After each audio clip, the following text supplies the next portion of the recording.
Your Excellencies, distinguished guests, ladies and gentlemen, good afternoon. We're about to start our second plenary session of today. We'll be talking about ASEAN. So if you are waiting outside, please come in as we will be starting the session shortly. Thank you.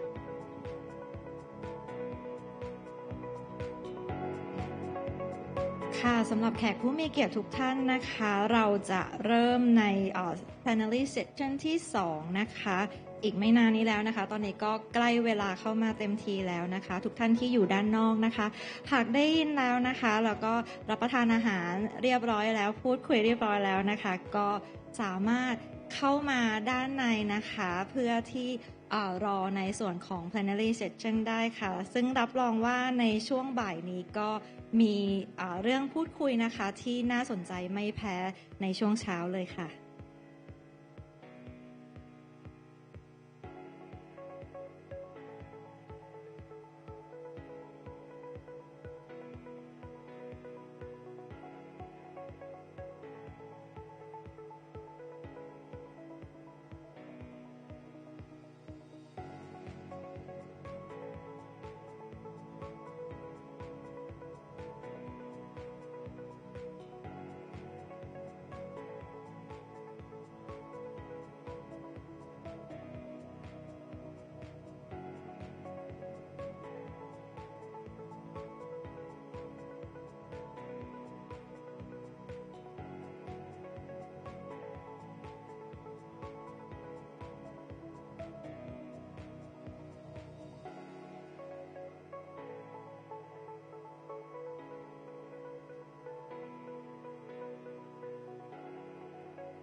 So once again, ladies and gentlemen, for those outside of the hall, we're about to start our second plenary session of today. So if you could please come in so that we can try to start off on time as possible so that we can go to the official dinner also on time.ค่ะก็สำหรับแขกผู้มีเกียรติทุกท่านนะคะเดี๋ยวอีกสักครู่เราจะเริ่มในส่วนของ Plenary Session ที่2ในส่วนของการพูดคุยกันแล้วนะคะก็สามารถกลับเข้ามาในห้องนะคะเพื่อพร้อมที่จะรับฟังในการพูดคุยกันในช่วงต่อไปได้นะคะเพราะว่าทางส่วนของ Speaker นะคะก็พร้อมแล้วนะคะที่จะพูดคุยและก็ให้ความรู้แล้วก็แลกเปลี่ยนกับทุกท่านในห้องค่ะ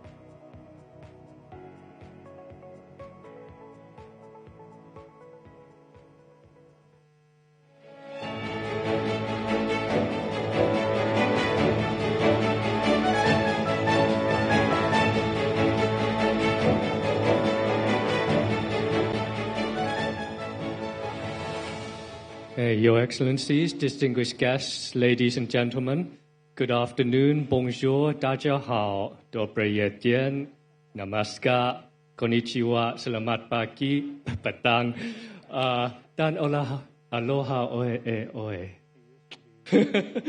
Welcome to today's second plenary session. My name is Colonel Abhisek Montinuchianchai, Assistant Professor at Jelajam Glau Royal Military Academy. And I, along with Wing Commander Orapim, have the honor of being your Masters of Ceremony for this session. In this session, we'll be discussing ASEAN's role amidst the evolving regional security dynamics, as clear shifts in geopolitical dynamics manifest, what role can ASEAN play in ensuring its member states' security as well as that of the region? To lead us in these discussions, we are pleased to introduce our first panelist. Dr. Jang Weiwei is Professor of International Relations and Dean of the China Institute at Fudan University, China. Professor Jang holds a PhD from the University of Geneva and has written extensively both in Chinese and English on China's economic and political development. In his busy schedule, he has also found time to be a part-time internet celebrity as a leading thinker on China's political and economic system. And our second panelist is General Nizam Jafar, Chief of Defense Force Malaysia, a graduate of the Royal Military Academy Sandhurst, Nottingham University, the United States Army Command and General Staff College, and CID France. General Nizam Jafar served as commander of the 2nd Infantry Brigade in Ipoh and Director of Training Management at the Army Training and Doctrine Command Headquarters, and has extensive experience in overseas missions as a commander of a Malaysian battalion in the United Nations missions in Lebanon. All right, and our third panelist is Major General Dato Paduka Seri Haji Muhammad Haszaimi bin Bo Hassan, Commander of the Royal Brunei Armed Forces, a graduate of the Officer Cadet School New Zealand, the Australian Defence College, and the Royal College of Defence Studies. Major General Dato Paduka Seri Haji Muhammad Haszaimi bin Bo Hassan has held many prestigious posts, including the Chief of Staff of the Royal Brunei Land Force, Commandant of the Training Institute of the Royal Brunei Armed Forces, Commandant of the Defence Academy Royal Brunei Armed Forces, and Commander of the Royal Brunei Land Force. In these capacities, Major General Dato Paduka Seri Haji Muhammad Haszaimi bin Bo Hassan has worked to foster intra-ASEAN cooperation. And our final panelist is His Excellency Ambassador Sihasak Phuongket Kao, former Vice Minister and Permanent Secretary of the Ministry of Foreign Affairs, a graduate of Chulalongkorn University and Johns Hopkins University. Ambassador Sihasak has held a number of prestigious positions throughout his diplomatic career, including the presidency of the United Nations Human Rights Council, Thailand's permanent representative to the United Nations in Geneva, as well as ambassadorships in Tokyo and Paris. The ambassador also happens to be my old boss. The moderator for today's panel will be Dr. Lin Kwok, the Lee Kuan Yew Chair at the Center for Asia Policy Studies at the Brookings Institute and Senior Research Fellow at the University of Cambridge. Dr. Kwok holds a PhD in Politics and International Studies from Cambridge University, and her research interests include the politics, law, and security of the Asia-Pacific region. Ladies and gentlemen, please join me in a warm round of applause for our panelists and moderator.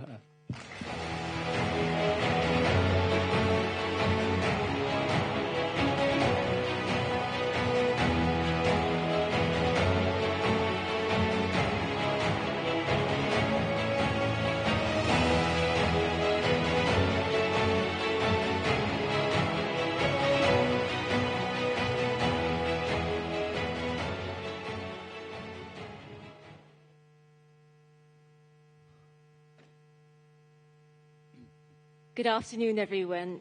A very warm welcome to the session on ASEAN and evolving regional security dynamics. It's good to see everyone in the room. My name is Lin Kwok, and it's a great honor to be moderating this session for today. Before I start, I'd like to express my heartfelt thanks to General Phuongtet and the National Defense Studies Institute for this invitation to be here. I have just come from the Indo-Pacific Chiefs of Defense Conference in Hua Hin, which was co-hosted by the Royal Thai Armed Forces, And so I've been in your beautiful country now for a week, and I'm very grateful for this opportunity. Thank you very much, General Songwit, General Pontep as well. Thank you. Speakers earlier all Speakers earlier this morning expressed concerns and anxieties about uncertainties in the region and fragmentation. Now, these concerns were also expressed in the Indo-Pacific Chiefs of Defense Conference that I just came from. We had one prominent speaker talking about how the future looked very bleak. This was echoed by another speaker, a chief of defense in the region, who actually said that for small countries in the region, who were very much reliant on a globalized world, free trade and the rule of law, the future looked bleaker still.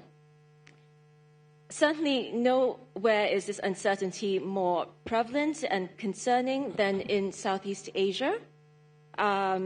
Here we have seen great power rivalry diminishing the region's strategic options.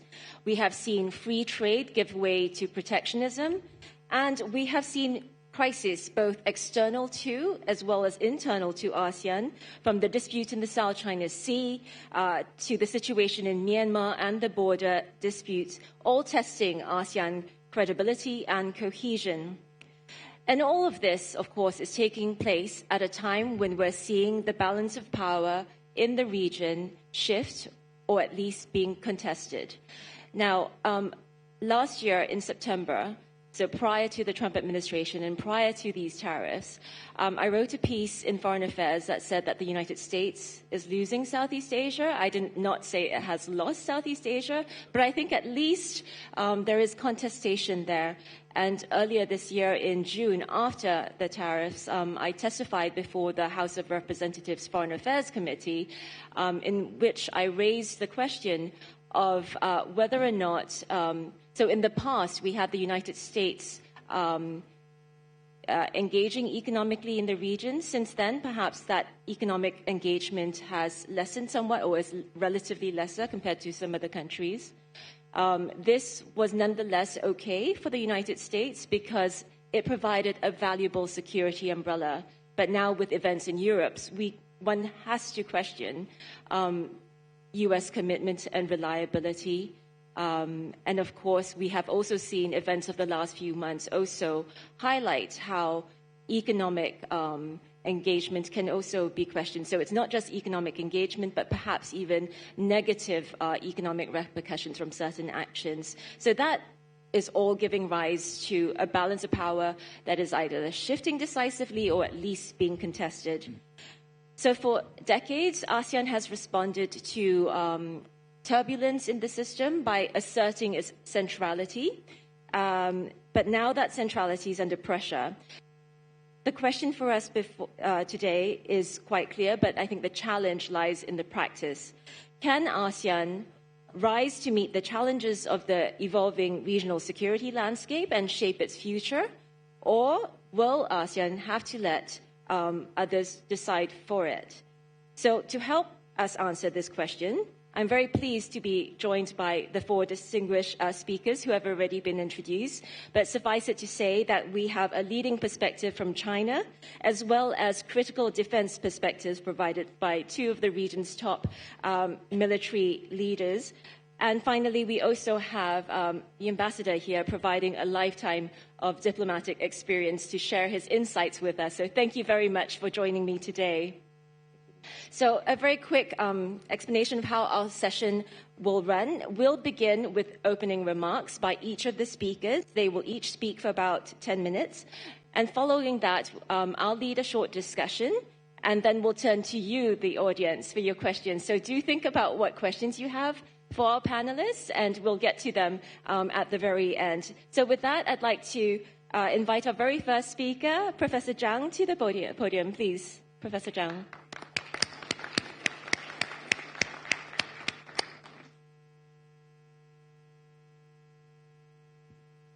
Distinguished guests and friends, it's such an honor to attend this dialogue. And the theme for this particular session is ASEAN and Evolving Security Dynamics. To better discuss this topic, I would like to address this topic from a brief comparison of China-ASEAN region and Europe. Having heard this morning's discussion, I think our ASEAN friends are being a bit too modest. ASEAN has a tremendous progress and contribution to regional peace and world peace. And as we all remember, the theme of the 2024 Munich Security Conference report was lose-lose, which captured the sharp erosion of the post-Cold War optimism about peace and development and prosperity. This theme may be relevant for all, but I think it's particularly true for Europe. From a Chinese perspective, European current predicament is very serious. The Ukraine crisis, a humanitarian catastrophe in its own right, has unleashed crises across Europe: inflation, refugee flows, energy insecurity, economic stagnation, and most fundamentally, the lost peace, and even the existential anxiety about possible nuclear confrontation. The problem there is much, much, much more serious than here. In contrast, the China-ASEAN region, representing over 2 billion people, tripling Europe's population, has sustained nearly 5 decades of unprecedented peace, development, and prosperity. This raises a fundamental question: what this region has done right and what Europe has done wrong. I contribute this success here as resting on what I call 3+1 framework. 3 means the 3 pillars: the pillar of development, the pillar of political and security, the pillar of culture and civilization. The one is the Chinese factor, one factor, China factor. For the development pillar, the China-ASEAN region prioritizes development as the foundational condition for peace and prosperity. This is strategically totally different from the Europe's very much ideological approach to development. Even this Nord Stream was bond, lifeblood line for German economy, for European economy. No one cares. Stupid. With 5 decades of development first, China achieved historical transformation from a third world economy to the world's largest economy by purchasing power parity since 2014, and become the global leader in industrial output, manufacturing, trading, and high-tech innovation. Yeah. China is the largest trading partner for over 150 countries. This has also creates the world's China has created the world's largest middle class. And today, even life expectancy in China is higher than the United States. Yeah. Concurrently, ASEAN has also sustained long-term growth and stability across most of its member states, despite the daunting challenges. China has been ASEAN's largest trading partner for 15 consecutive years. And the China-ASEAN synergy is sustained by a common vision to create the world's largest single market, as represented by China-ASEAN Free Trade Agreement and RCEP. And the China-ASEAN Free Trade Agreement has been upgraded to the 3.0 version. So today, this region has become the epicenter of global economic growth. China alone contributes more than 30% of global growth. ASEAN close to 10%. It's enormous contribution to global peace and prosperity. The second is the political security pillar. ASEAN has established a distinctive approach through its principle of ASEAN neutrality and ASEAN centrality. This pillar maintains strict non-alignment, avoids picking sides, however difficult it is, and has developed sophisticated multilateral security and other mechanisms, including 10+1, 10+3, 10+8, and more. China supports firmly these ASEAN principles. And China is the first major power to accede to the Treaty of Amity and Cooperation in Southeast Asia, the first to establish a strategic partnership with ASEAN, the first to endorse the Southeast Asian Nuclear Weapon-Free Zone Protocol. The third pillar is cultural and civilizational, which forms the philosophical foundation of the China-ASEAN community of shared future. This framework emphasizes the distinctive what we call Asian wisdom, or ASEAN wisdom, or Chinese wisdom, such as strategic patience in conflict resolution, negotiated solution for territorial disputes, the art of informal diplomacy, gradualist approach to many crises, 2 steps forward, 1 step backward, and 5 principles of peaceful coexistence. I think this civilizational paradigm, in fact, rejects Western liberal hegemony or NATO's attempted expansion into Asia, which will be problematic. Indeed, the above 3 pillars have transformed the whole region. Southeast Asia, once considered Asia's Balkans, due to its fractious diversity of ethnicities, religions, ideology, political systems, has turned itself into what can be called from geographical curse to a geographical blessing. In this context, we may better appreciate Chinese leader Xi Jinping's 3 global initiatives, respectively for development, security, and civilization, which actually have drawn the successful experience of China, ASEAN, and other partners, representing Chinese vision for a better world to come.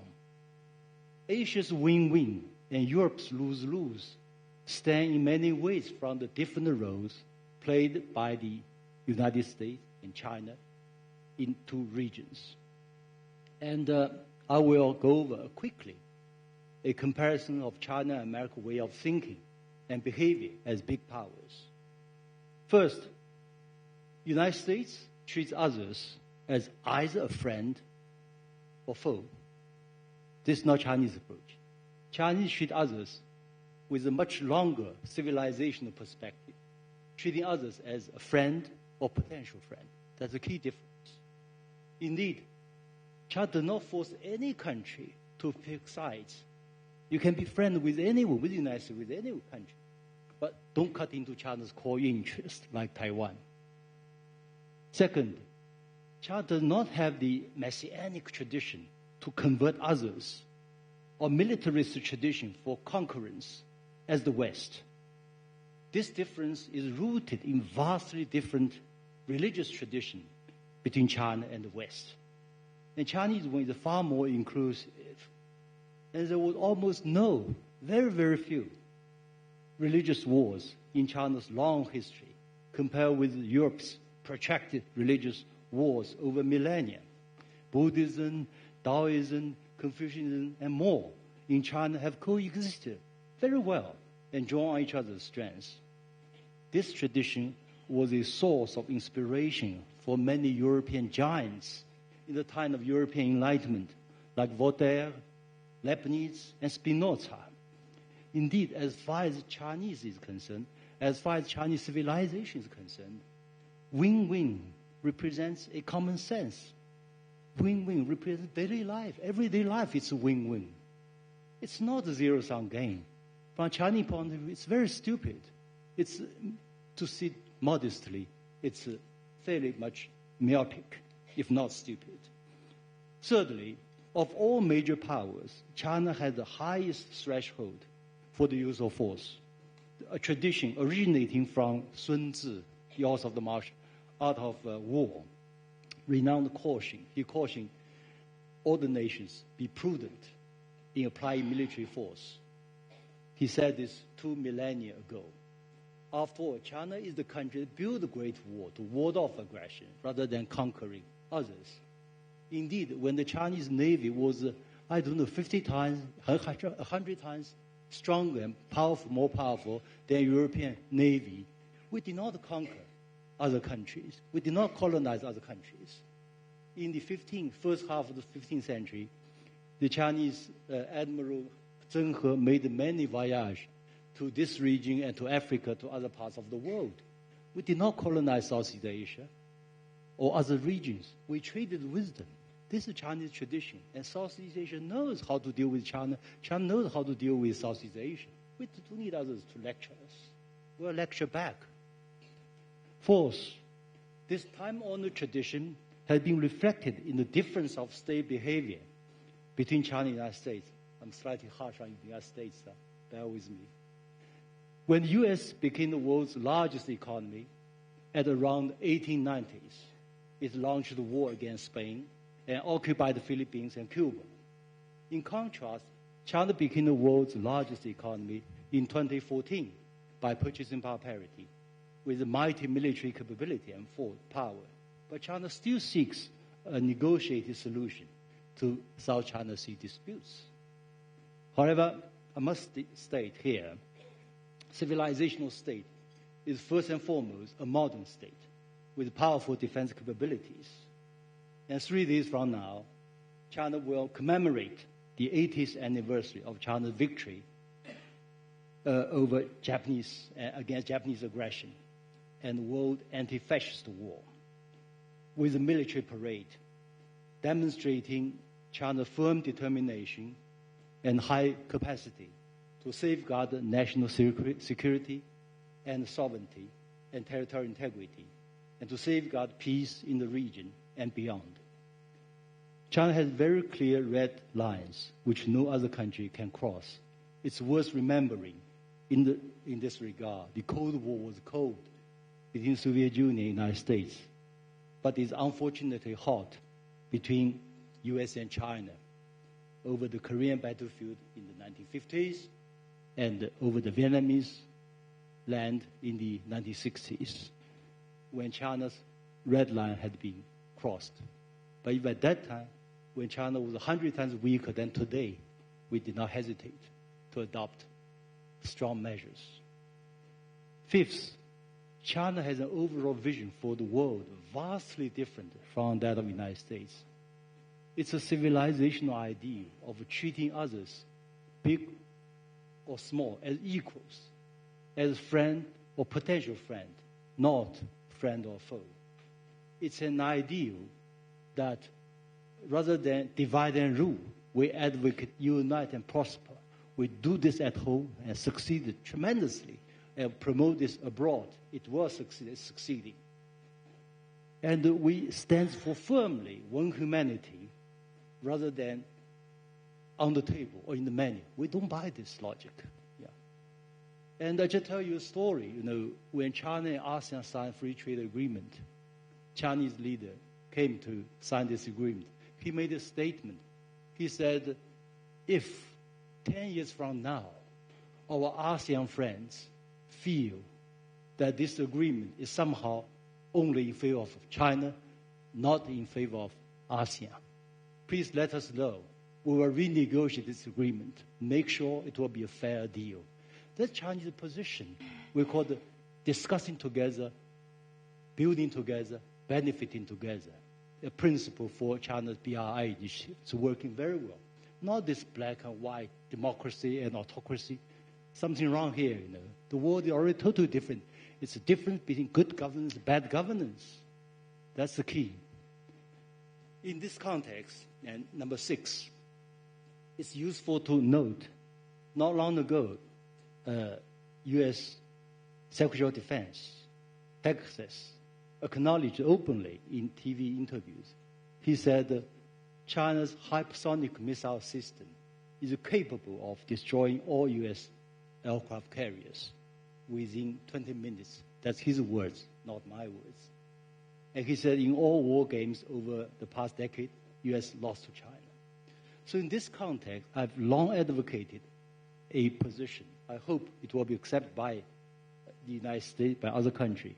This idea of I advocate this idea of mutually assured prosperity rather than mutually assured destruction, the Cold War scene. So I said, let's replace MAD with MAP, mutually assured prosperity, with all the conditions favorable to that, and why we would choose mutually destruction. I think that will be hopefully achieved earlier than later. It will be in the fundamental interest of both China and the United States, of this region and the world. To summarize, my message is very simple. Perhaps, the United States and the EU should learn a bit from China and ASEAN. Thank you very much.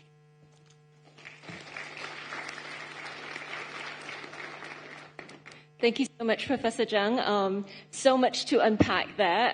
In particular, I think, your point about peace and stability in Asia and what Europe can learn, as well as China's support for ASEAN centrality. I think that those 2 points require a little bit of unpacking, perhaps later. But I'd next like to turn to General Nizam for his remarks. Please, General.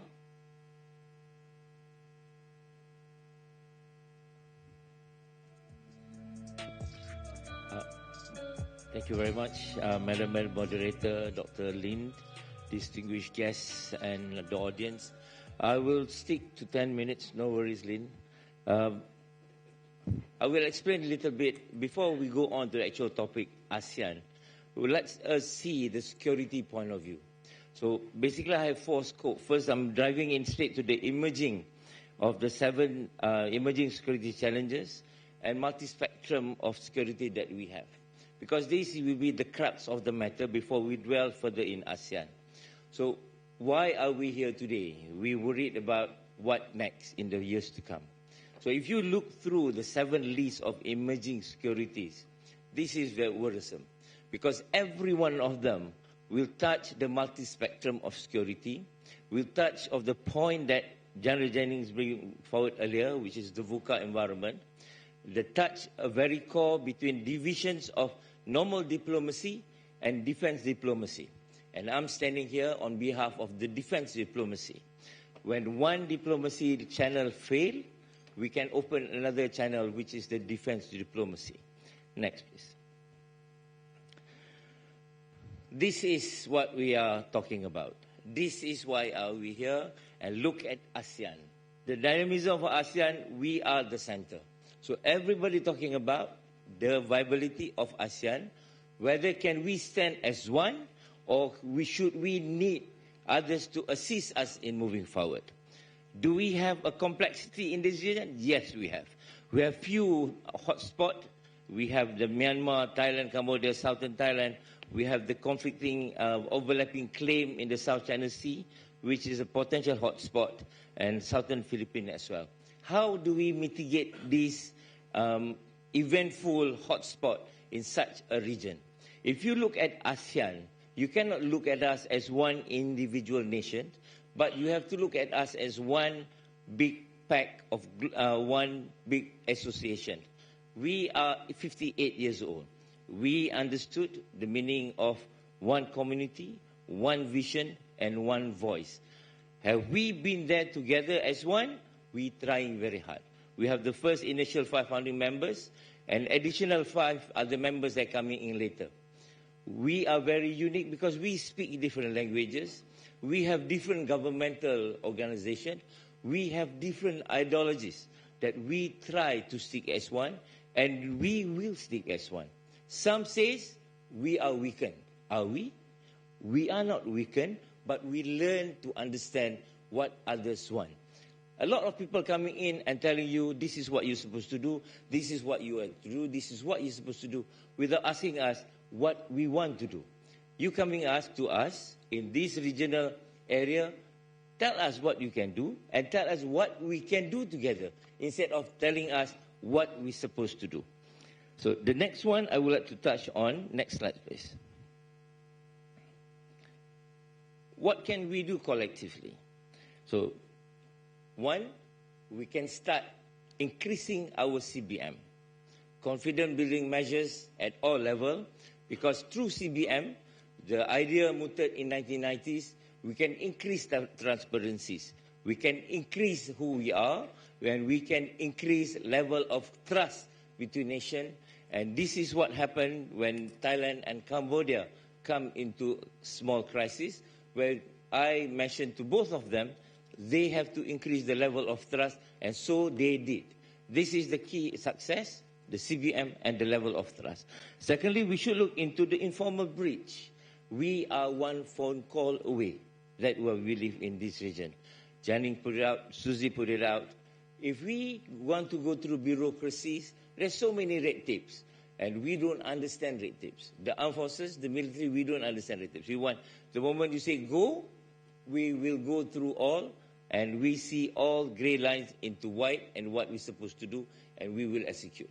So how to execute where we have other politics and other diplomacy that we have to go through? We are one phone call away. It's a matter of you pressing numbers, and the other CDF answer the phone, and we try to figure out what best way possible. And there are lots of dialogues in the region that open to us. Through this dialogue, we will be able to understand each other. We will understand the way forward. We will try to work things out. So if you look into perception, assumption, because this perception and assumption will influence the decision that we make today. That decision, what matters most? Because that decision, based on perception and assumption, will last longer than you expected. Imagine whatever assumption and perception that we make today on certain issue, and we make decision without a valid or argument or valid reason, it will remain for years to come, whether it's good, positive or negative way of it. Ladies and gentlemen, we have to look into three things that is very crucial in ASEAN. The culture is one thing, and we understand more or less the same thing. Time is essential, peace is expensive, and yet life is precious. Without this, without understanding these three basic concepts, we will unable to move forward. We believe ASEAN will remain resilient during this VUCA environment and still be recognized as strong grouping in the region. I would like to quote from Benjamin Franklin, I quote, "They who would give up an essential liberty for temporary security deserve neither liberty or security," unquote. And because on that quote, we would like to say ASEAN will remain strong and will move forward together, and ASEAN will remain firm on this foothold and saying, yes, we are the force to be reckoned with. And I save that 5 minutes for Lynn to ask for the question later. Thank you very much indeed.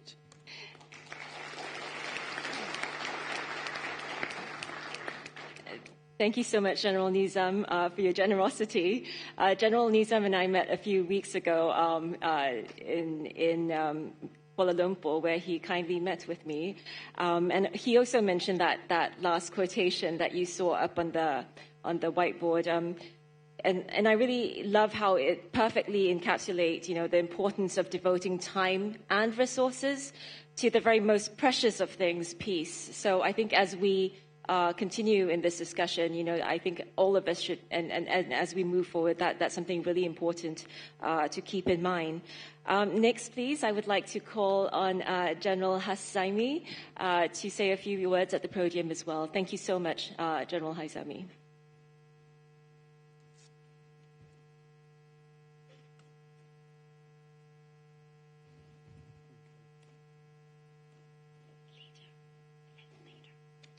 Thank you, Dr. Lin, colleagues, ladies and gentlemen. Firstly, I will set the scene by addressing the threats in the regional security dynamics. Secondly, I will talk briefly on the shaping strategy through de-risking and de-escalation. Thirdly, I will talk about an adaptable ASEAN achieving strength through peace. ASEAN was created in times of uncertainty, transforming the region from a landscape of adversary to one of dialogue and partnership. Consensus, non-interference, and peace dispute resolution are not simply ideals. but they have guided Southeast Asia's security framework for decades. Yet we now face significant new pressures. Major power competition is intensifying. Hybrid and non-traditional threats are emerging rapidly, and crises in one domain can easily spill over into others in unpredictable ways. According to the United Nations Commissioner for Refugees, by the end of 2024, more than 123 million people worldwide were forcibly displaced, victims of persecution, conflict, violence, and human rights violations. In this era of globalization disruption, Southeast Asia's unique regional architecture is under severe strain. Unresolved conflicts continue to cast doubt on ASEAN's readiness and responsiveness in mitigating crisis. Our porous borders, deep interconnectedness, and vulnerability to climate change leave us exposed not only to traditional security threats, but also to non-traditional ones like cyber attacks, human trafficking, pandemics, and beyond. These are not isolated incidents. They carry grave implications for regional security. The scale of damage, the limits of recovery, and the spillover effects all converge into new and multiplying threats. They endanger human, economic, and political security, and in doing so, they erode the very pillars of the ASEAN community. Centrality itself is at stake as regional tensions intensify, mistrust grows, and divisions deepen. To confront this, ASEAN must act with clarity and resolve. Addressing these challenges head-on will not only safeguard our credibility, but also secure our ability to navigate and mitigate the wider contest of major powers in Indo-Pacific. Regional tensions are not only felt here in Southeast Asia, it is a dilemma faced by many of our partners across the world. In Southeast Asia, we all share the same concern, strive to achieve the same goal, that is the need to secure our region towards peace and stability. In my viewpoint, we have come to acknowledge the risks that we are faced within the region today, which are the risk of miscalculation and the risk of escalation. Increasing vulnerabilities to far-reaching security implications have demanded urgent resolution measures. Hence, this requires a strategy that is inclusive of both the preventive or de-risking measure appropriate to diffuse conflicts before they escalate, as well as the management or the de-escalation measure to reduce conflict intensity, allowing for negotiations to take place in a peaceful manner. We see this getting traction in other parts of the world, including the Middle East and Africa. Likewise, the region of Southeast Asia is also seeing such strategic model being implemented. As rightfully mentioned by my colleague, General Tansi Nizam, the establishment of the interim observers team is a true indication of ASEAN's independence. It is a reflection of ASEAN spirit. This approach is highly commendable in many regards. It diffuses tensions by enabling self-restraint through dialogue and non-threatening behavior, which resemble the key ingredients of conflict management in our region. As defense practitioners, our military roles extend far beyond conventional deterrence or operations. Modern security challenges demand that our armed forces serve as effective instruments of defense diplomacy, building trust through joint exercises, shared training, and open lines of communication at all levels. By facilitating real-time information exchange and practical coordination, militaries help prevent misunderstanding, miscalculation, de-escalate tensions, and support confidence building across the region. Under the umbrella of ASEAN through mechanisms such as ADMM and ADMM+, the Brunei Armed Forces are able to work towards the shared and wider objectives of the association, hosting the ADMM+ humanitarian assistance and disaster relief and military medicine exercise in 2013, leading the ADMM+ maritime security and counterterrorism exercise in 2016, and now co-chairing with China in the ADMM+ experts working group on peacekeeping operations for 2024 to 2027 cycle, are among the efforts which demonstrate the country's determination to foster habits of cooperation, transparency, and readiness for rapid regional action. As part of regional efforts to de-risk and de-escalate, constabulary forces have increasingly been positioned at the forefront of maritime security and law enforcement at sea, often complementing the work of national police and other agencies.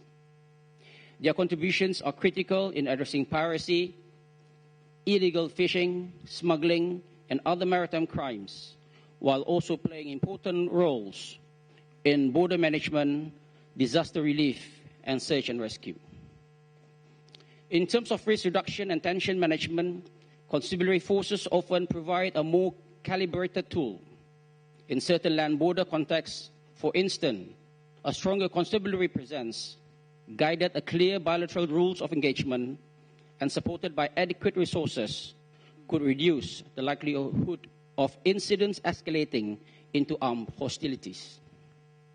Such an approach allows disputes to be managed within the framework of border administration and law enforcement, rather than being immediately perceived as military confrontations.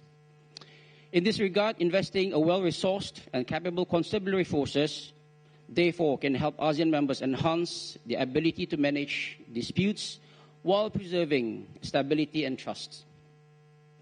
Looking ahead, our strategic landscape continues to evolve. ASEAN must maintain flexibility and a forward-looking mindset.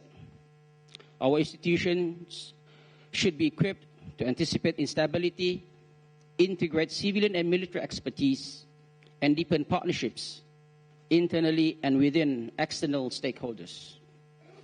Early collaborative action paired with clear processes for rapid crisis response will help ASEAN sustain its relevance and reinforce peace in an increasingly unpredictable world.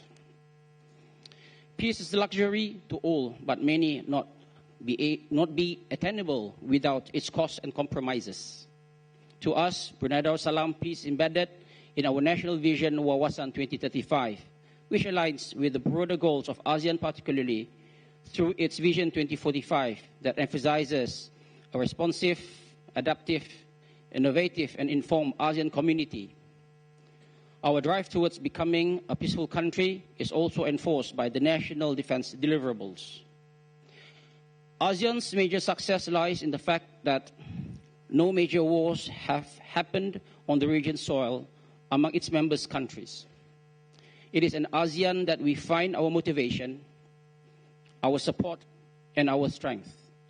This is inherently enshrined in ASEAN's philosophy, reflecting to our highly renowned quote, "There never was a good war or a bad peace." ASEAN similarly was built in the idea of peace through restraint and consensus, not through military strength. Its traditional strength lies in diplomacy, convening power, and norms signified by the Treaty of Amenity and Cooperation, Zone of Peace, Freedom, and Neutrality. Therefore, a united approach towards strengthening ASEAN's institutional mechanisms characterized by unity and centrality, while enhancing its economic integration that built resilience to shocks and cohesion, would serve the region a peaceful environment for decades or even centuries to come. In closing, I encourage us all to focus on practical, collaborative action under the ASEAN umbrella, translating shared principles into outcomes, optimizing our military institutions for diplomacy and crisis management, and reaffirming the values that have kept our region stable. I believe that sustainable regional stability is attainable with a unified purpose and a flexible approach. It is a pursuit to look forward to achieve alongside my fellow colleagues in the region and beyond as we navigate the challenging path towards attaining the world's most treasured fundamental, that is peace. With that, I end my speech, and thank you very much for listening.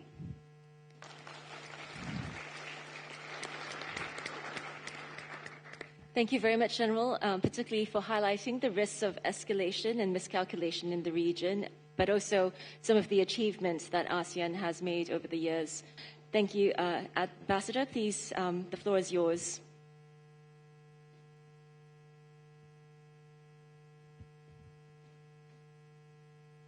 Thank you very much. It's a great pleasure to be here and to join the other distinguished speakers on this very important topic. I think the question before us is ASEAN up to the task of meeting the challenges of the evolving security dynamics of the region? You know, I have been in the foreign ministry 40 long years. I've spent 20 of those years working on ASEAN affairs. I consider myself, and most of my colleagues in the ministry, I am a believer in ASEAN. But in recent years, I have come to have my share of disbelief and frustration about ASEAN. But that is not to take anything away from the success of ASEAN. You know, at the beginning, we had a very modest beginning. We struggled during the initial period, the formative years, because we did not know each other as a region. That was the legacy of colonialism. Thailand was the only country never colonized. And that's why the principle of non-interference, the principle of consensus, was so important to ASEAN, And then, of course, we rose up to the challenge of the Cold War and to the challenge of Cambodia. And then we became stronger. We became more confident in our ability to be, the master of our own destiny. And then we began to embark on the next chapter of ASEAN, which is to expand ASEAN to include all the 10 members of the region, and then to begin economic integration, first with the ASEAN Free Trade Area, AFTA. And then as we proceed, we're proceeding with the community building efforts.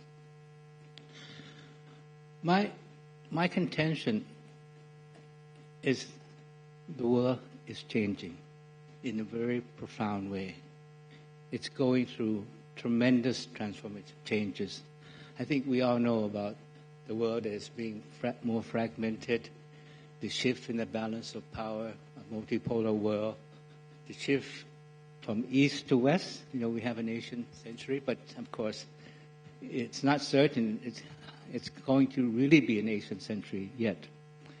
And then we have the decline of multilateralism, the rise of protectionism, unilateralism, Trump, terrorists. At the same time, we need more cooperation to deal with the global challenges. And now we have technology as a new domain of geopolitical competition. So what we see is that the old world order, conceived after World War II, is giving way to a new world order, and we're not sure what that new world order is. But I think one thing is that what happens in this region, in the Indo-Pacific region, will determine the shape and content of the new world order. So my proposition is that now the world has changed, and has ASEAN changed? And I think that we really have to really think hard about this. Are we up to the challenges that we face in the external environment? But for me, I think the main challenge is within ASEAN. Within ASEAN. We have to deal with the challenges within ASEAN first. First, our unity. We always prided ourselves in our unity. But these days, our unity is increasingly frayed. Because of geopolitics, we're being pulled left and right. Before we had this very fundamental concept, why ASEAN tick. It was a concept of national and regional resilience, meaning national interest and regional interest going together. But I'm sorry to say that these days, it's all about national interest and less about regional interest. And then, this much touted concept of ASEAN centrality. Our centrality is about keeping the peace in our region and contributing to peace beyond the region through all the architecture that we have created. But today a comment was made about what is ASEAN doing with intrastate conflict, Myanmar. And now, for the first time since Cambodia, we have the interstate conflict between Thailand and Cambodia. Who would have thought that we would have armed conflict between two neighboring countries, even though we prided ourselves so much on our centrality in keeping peace in the region. And then our centrality beyond the region, the architectures that we created, the ARF, the premier forum for regional security issues, we have the ADMM, ADMM Plus, and the EAS, which is supposed to be a leaders-led strategic forum for strategic discussion. But now, I guess, all these forums have become, as many have said, talk shop. So I think what we really have to do, in my mind, is that our success has been what we call the ASEAN way. The ASEAN way. I think we really have to relook at the ASEAN way and make it relevant to changing times. First, the principle of non-interference, which has been so sacrosanct in ASEAN. But, we are so integrated now. There's no dividing line between what is internal and external. So I think we really, if we have to apply non-interference in a more flexible way. In the case of Myanmar, we're not interfering to undermine Myanmar. We're trying to help Myanmar out of a bad situation. But my concern is that non-interference become an excuse for no action. Mm-hmm. Non-interference, and you have to apply it against what is in the ASEAN Charter. In the ASEAN Charter, we have the principle of good governance, human rights, justice, and all that. So non-interference has to be applied against these principles in the ASEAN Charter that all the leaders have signed to. And very important to me is that non-interference is not a blank check to commit atrocities against your people. That's very important. Second, this principle of consensus. We are not the EU. We'll always be an association of sovereign states. So consensus is important. Everybody has to be on board. But in a time when everything is changing so rapidly, how can we get consensus more quickly in a more timely manner? That was written in the ASEAN Charter. We have to move quickly, react quickly to rapidly evolving situation. How do we do that? So, I think we really have to look at how do we get a consensus that is not the lowest common denominator. Many ideas came up in our discussion, but they have to be discussed further. The idea of an ASEAN Troika, a permanent ASEAN Troika to help the chair, to help ASEAN arrive at a consensus. Second, we also have this idea that's in the ASEAN Charter, the enhanced role of the chair. Can the chair play a bigger role in helping to muster consensus among ASEAN, to help ASEAN react more quickly to timely situation? Because right now, ASEAN doesn't have a mechanism to respond quickly to crisis, no crisis management mechanism. And the ASEAN radar, we do not anticipate creating any new mechanism. But we have to look at how we can respond more quickly to crisis situation, crisis management. And so I think these things are very important. And the other last point that I wanted to make is how do we engage in an era of geopolitical competition among the major powers? How do we engage the major powers constructively? We have the ARF, we have the ADMM+, we have the EAS, we have the convening power. But we should go beyond convening meetings. We should be able to convene dialogue. All these forums will always be talk shop, but let's talk about the right issues in the right way. I think that's very important. And ASEAN can contribute to the process of constructive relations and dialogue among the major powers at the time when the regional security is evolving and taking on new challenges. So thank you very much.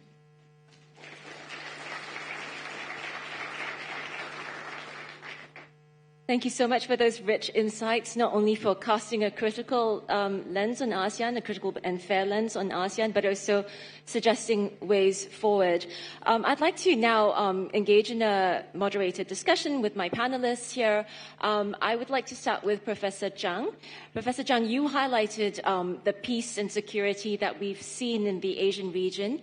Of course, there is very much of that, but one, I would suggest, dark spot in the peace and security of the otherwise peaceful region is, of course, the South China Sea, where we've seen various skirmishes, which might well escalate into a broader conflict, not least because the U.S. is a Philippines ally, and it might be drawn into some of the Philippines-Chinese skirmishes in the South China Sea.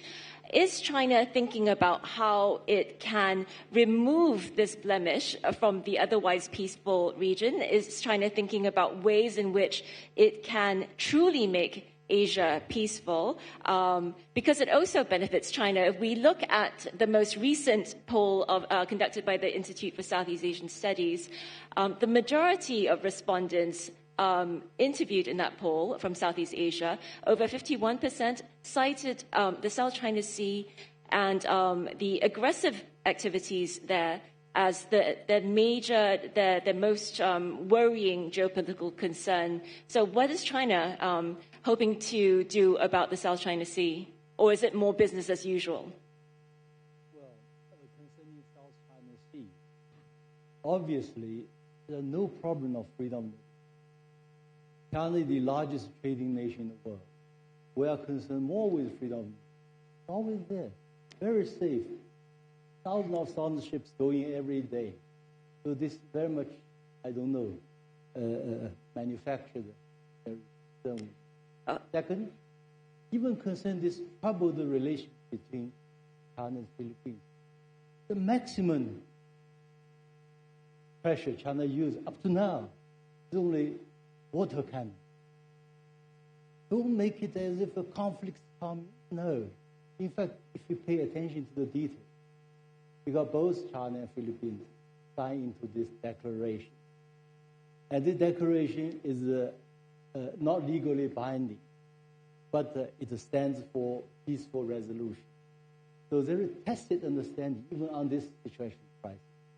So as I said, China's long view, we think, it's a friend or potential friend. And the Filipino politics goes ups and downs. This government is hostile to China, the other government is friendly to China. So we have enough patience. So it's more or less managed. As for opinion surveys, I think if you look at the most opinion surveys, some of them by the Singaporean institution, the perception of not this particular South China Sea per se, but the perception of China and perception of the United States. Obviously, the Chinese is moving up, United States is going down. this fact more has to do with the Gaza crisis. As a result, the large populous country like Malaysia, Indonesia, where the opinions are overwhelmingly negative. This is something that I say should pay attention. Yeah. I'm not aware this kind of opinion survey shows it will change. Yeah. I mean, the survey that you mentioned talking about the negative or increasingly negative perceptions of the United States, I think that has, by and large, especially in Muslim-majority countries, that has, by and large, been driven by the war in Gaza. But I think the South China Sea issue continues to haunt or continues to hurt China. But you also meant, the other point that you mentioned as well was, in your speech, was the fact that China supports ASEAN centrality. And of course, I think Southeast Asian countries all very much appreciate China's support of that. But there is also the separate question, though, of what China means by ASEAN centrality. What role do you see ASEAN as an organization able to play in the regional security issues? For instance, I'll just give you one concrete example. It's a small one, but nonetheless an important one. In the case of the Code of Conduct negotiations, China has objected to ASEAN negotiating as a group with China on how to more peacefully manage the South China Sea dispute. If China were in support of ASEAN centrality, surely that is first and foremost what we would expect to see from China, a very supportive China supporting negotiations jointly amongst ASEAN countries vis-a-vis China and, seeking ways to resolve the dispute. So how does China see ASEAN centrality? Well, China indeed supports the ASEAN's centrality. A good example is whatever initiative taken by ASEAN, China always say we prefer what's called the ASEAN in the driver's seat. Whether it's about free trade zone, about other things, even for the recent crisis between Cambodia and Thailand, China always see ASEAN plays a key role. Although China actually also plays some role. So this number one role is always played by. It does not mean China and ASEAN always everything 100%. Same. There are certain minor differences, whatever. As for South China Sea, if without external influence, it's already being resolved. We all agreed on this declaration, a kind of party, it's already signed back about 20 years ago. And now for the Code of Conduct, we are still negotiating ASEAN-China together on this. It's well on the way, without external pressure, whatever, it can be signed immediately. So if with this the Code of Conduct, which is agreed by both China and ASEAN members, they will have enough, ways to solve the problem. We see that every reason China even put forward this position. If there are territorial disputes over sovereignty, let's do something, let's put aside this sovereignty dispute. Let's jointly develop this region or this island or this particular area together. Eventually, people have wisdom to find a solution. We have put development first, and then create friendship, more friendship, and then there will be condition for resolution of the crisis. Asian, where we live together for millennia. So there's enough wisdom to solve this kind of, to be honest, minor issue. So you're saying even though an international tribunal has found that the waters within each country's EEZ exclusive economic zone are within their own sovereign rights and jurisdiction, that nonetheless countries should jointly develop it and share that with China because China's 9-dash line overlaps with these exclusive economic zones. But I do want to move on. I mean, we could discuss this forever, but I do take your point. I think on that point, because we're now talking about, I just moved to talking about the International Tribunal, and I think I would like to touch on the importance of the rule of law and international law. General Haszaimi, sorry, I keep on tripping over your name, but I was very struck by how you as a military chief, talked about the importance of international law at the Chiefs of Defense Conference, whereas some argue that law is merely a constraint on power and it's hard power that really matters. Why do you see international law as integral to national security, and how does it provide leverage or protection, particularly for small countries like Brunei? Thank you. As a small, is it on? As a small nations, we rely on international institutions, which is that's very important. Regional, like ASEAN, international, UN, and so forth. So it's very important for us as small nations, as a voice can be heard. That's number one. Number two, if we are like ASEAN, unity and the centrality is there, and we are part of it, we can be more stronger. As a military, as all militaries in the world, they will strengthen and develop. Probably one of the pillars of defense will be defense diplomacy. Everybody is doing it. That's why we're here. That's why we attended CHOT and so forth. Number two, it's a military's roles and functions of all nations that we will improve our readiness and preparedness, which is more on deterrence. So if we have a collective exercises, we have collective or bilateral exercises, so one plus many deterrence, you just can add it on. And beside deterrence is deterrence and response. So you need to have the ability to respond collectively as a whole. So you need this so-called SOPs. You need to have joint exercises. You need to have interoperability. Especially, you need to have this leadership relationship. So as what we have mentioned last shot, it's a phone call away. It's very important because of time factor. I think we did this with the ASEAN communities of Chief Defense Force. In 10 days' time, General Tan Sri Nizam will chair ASEAN Chief of Defense Force meeting in Kuala Lumpur. So basically, if you see in the ASEAN context, regional itself, I think we have about 210 to 230 platforms or initiatives or programs within the ASEAN. For the political and security pillars, about 70 to 75 platforms, initiatives. Within the military and defense alone, about 25. So there's a lot. You just can add that up with numbers of people, soldiers, leaders. You know, for the past, I think, next 2 years will be 60 years.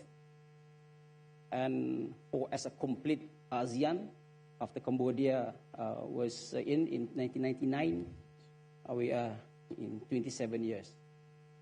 So basically, if we have the vision of ASEAN to have resilient as one of the word there, beside innovation or innovative, beside dynamic, or beside people-centered ASEAN, perhaps we expect others to be resilient at the same time.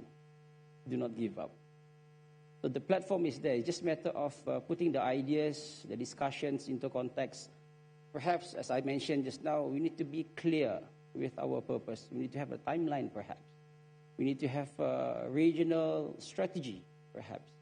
So that, because leadership change. 2-3 years, you will have a new Chief of Defense Force, yeah. But we need to have a blueprint.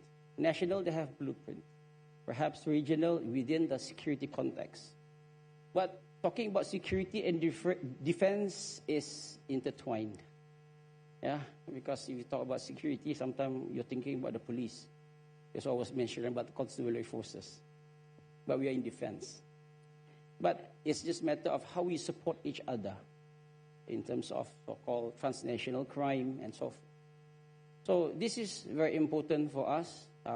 For this is international law is important, because if we have international law at the sea, at the maritime, perhaps you need to also have international law at the borders, because we are young nations. Yeah, if not, you will end up of having a risk of just living up to bilateral multilateral like ASEAN and so forth. But it's not just ASEAN, not just the countries, but most of us are young countries, young nations. So if I'm hearing you correctly, you're saying that international law helps, whether it's at sea or on the border, helps provide safeguards against the deterioration of the security situation. Yes. And second as well, that international law also sort of provides a unifying theme or boosts the resilience within the different the different countries within ASEAN as well. Perhaps I look at it as a guiding principle. Guiding principle. Great, thank you.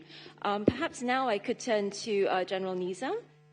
You were very much involved in the Cambodia-Thailand ceasefire negotiations. I know you were working deep into the night to try to make that happen as well and to facilitate that dialogue. I know it's still quite recent, but have you been able to think about perhaps some of the lessons that you can draw from that to a sort of framework that can be applied to other situations, other peace and security situations within ASEAN, say in Myanmar? Thank you very much, Dr. Lind. I am very fortunate to be able to be first-hand involving in Thailand and Cambodia. But one thing that I raise common concern for both countries is both of them understand and understood the very meaning of peace. That would be the first platform that we ventured upon. Desire to move forward together with the same end state.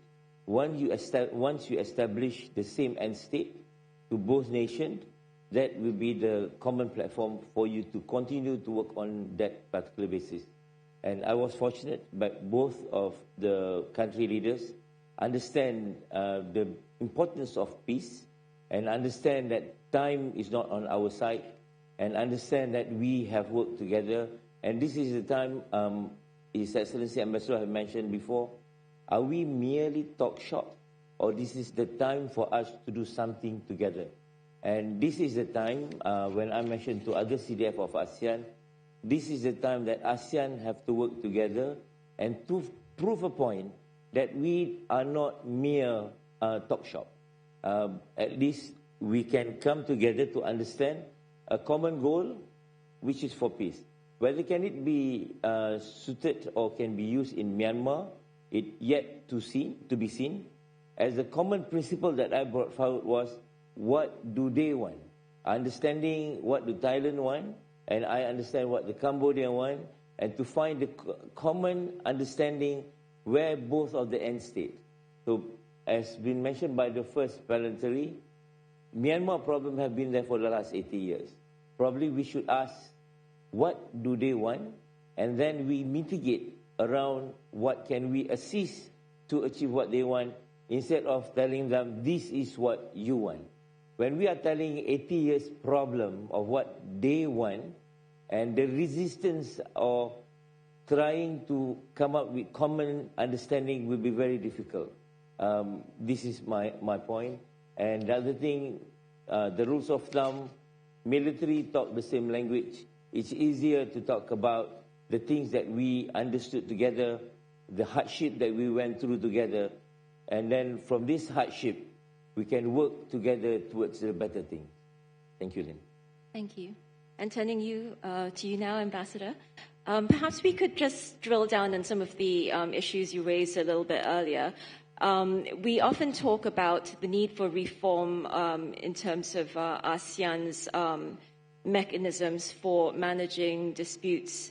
But of course, ASEAN does have some mechanisms. So under the Treaty of Amity and Cooperation, there's the High Council, which has never convened, but that, allows for sort of like disputes to be managed. But of course, I think the political will hasn't been there, and we have informal mechanisms like, in the case of Myanmar, a special envoy. What is it that is the root of the problem in terms of ASEAN's management of disputes? Is it that we need mechanisms to be reformed, or are we just talking about a lack of political will in some case to use these mechanisms. What should be the focus of ASEAN? Well, of course, you have to look at the nature of these disputes. Mm-hmm. They're all different. And ASEAN has an adversity to formal mechanisms. You talked about the Treaty of Amity and Cooperation, so-called High Council. I think it's going to be impossible to convene the High Council because, first, the High Council would comprise countries outside the region because they're parties to the Treaty of Amity. Second, when you have a political problem, it's really very difficult to deal with it in a formalistic way, right? Second, you have the ASEAN dispute mechanism, but that is meant to deal with non-compliance agreements, pretty clear-cut. But you have these difficult situations like Myanmar, which is intrastate. You have now you have Cambodia and Thailand, interstate. So I think you have to look at the nature of the conflict and try to devise what we have. Mm-hmm. And that's why I'm saying that,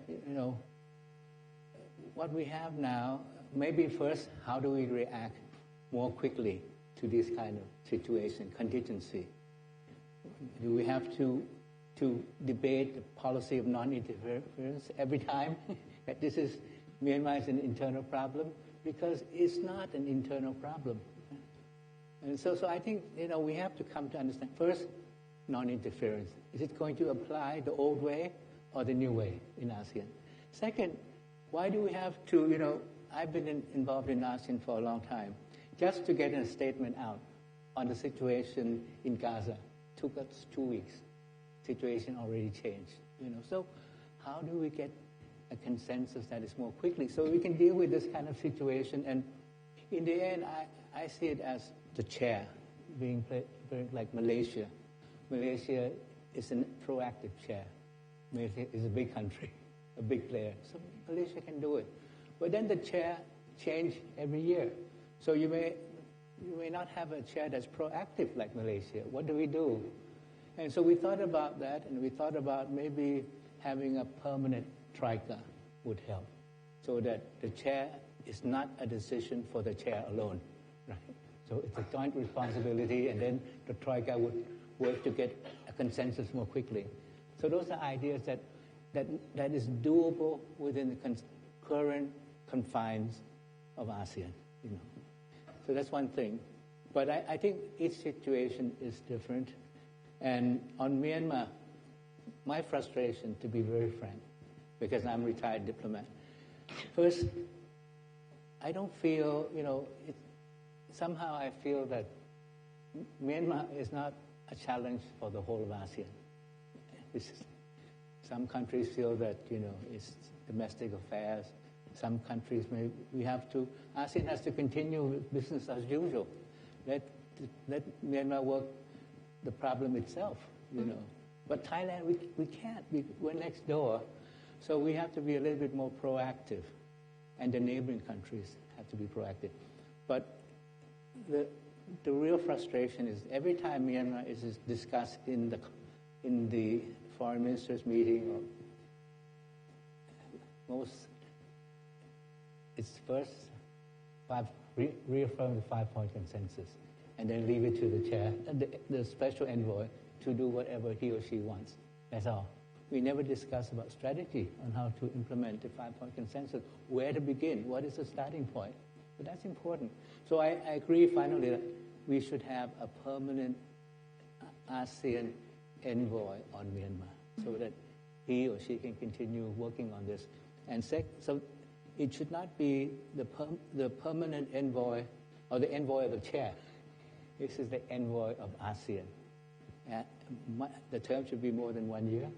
Second, we need someone who can write his or her own talking point. Otherwise, the special envoy come and report how many meetings he had, and that's it. There's no creative idea. So my point is that for ASEAN, maybe we cannot litigate, we cannot deal with these crisis situations in a formalistic way. We have to deal within the confines of ASEAN and think of something that is pragmatic. Well, I'd like to open the floor now to question. I'd like to open the floor to questions from the floor. Does anyone have any questions for panelists? Yes, please, if you could identify yourself and state to whom your question is addressed.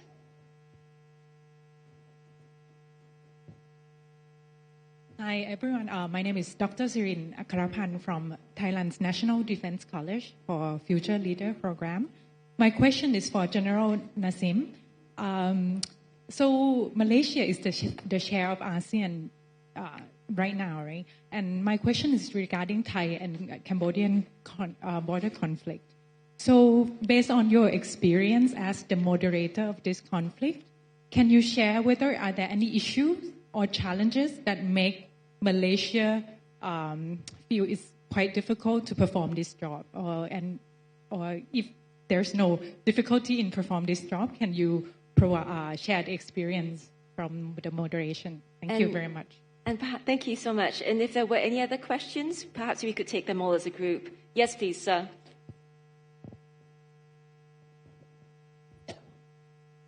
Hello. Hi, my name is Faisal from Singapore. I have a question that basically connects this plenary session to the earlier one. So basically, ASEAN is trying very hard to handle the strategic competition between China and the US. And since we are on the topic of Cambodia, Thailand dispute, we have seen how the US and China was also present when Malaysia tried to mediate the situation between the two countries. So besides facing the strategic competition, now I think ASEAN is also facing a situation where the US and China are competing to be peacemakers in this region. So how should ASEAN manage A, the strategic competition, and B, both major powers competing to be peacemakers in this region? Are these two challenges separate or are they together?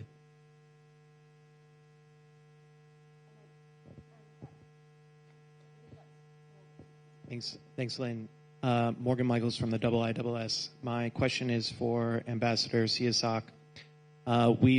My question is about all-inclusive dialogue in Myanmar. We've seen in Kunming that some of the northern groups have been hosted for talks, and we've also seen that ASEAN has been able to bring in some of those groups, which maybe we could simplify by saying the southern groups, but not the northern groups. So could Thailand be a venue for all-inclusive dialogue that could bridge the gap between ASEAN and China in terms of the stakeholders that it's able to pull in? Thank you.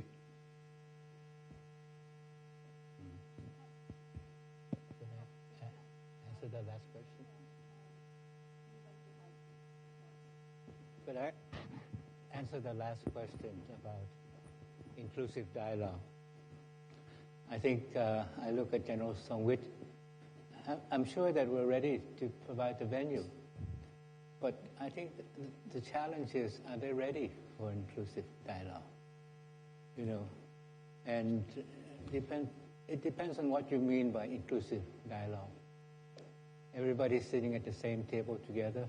I think that's not possible at the moment. And then, you know, you're going to have to convince first the military regime. Because right now, they're going to have elections, and they're determined to proceed with the election. But ideally, we want them to have inclusive dialogue before the election, but that won't happen. So what do? Are we going to dismiss the election, or are we going to recognize? They feel that some countries will recognize the election. But for me, inclusive dialogue could and should take place even after the election. And so I think the point that we have to make to the SAC, now it's the SSPC, that, you know, the election is not an end in itself. The election must be part of a peace process. And we have to convince, you know, ASEAN has to be united in this. Not recognizing the election just for its own sake, but as part of a peace process that will lead to some kind of inclusive dialogue. You may not have everyone sitting at the same table, same time, but we need inclusive dialogue. Second, when you talk about the opposition, always add an S to the end, oppositions. So when you talk about inclusive, are they ready? Are all of them ready for inclusive dialogue? Is the NUG, the so-called parallel, ready to speak on behalf of each ethnic group? No. And do the ethnic groups have one and the same agenda? No. So that's a challenge, How do we do this?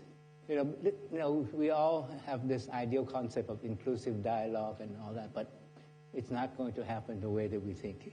We have to somehow make it happen and take a very pragmatic approach. Thank you.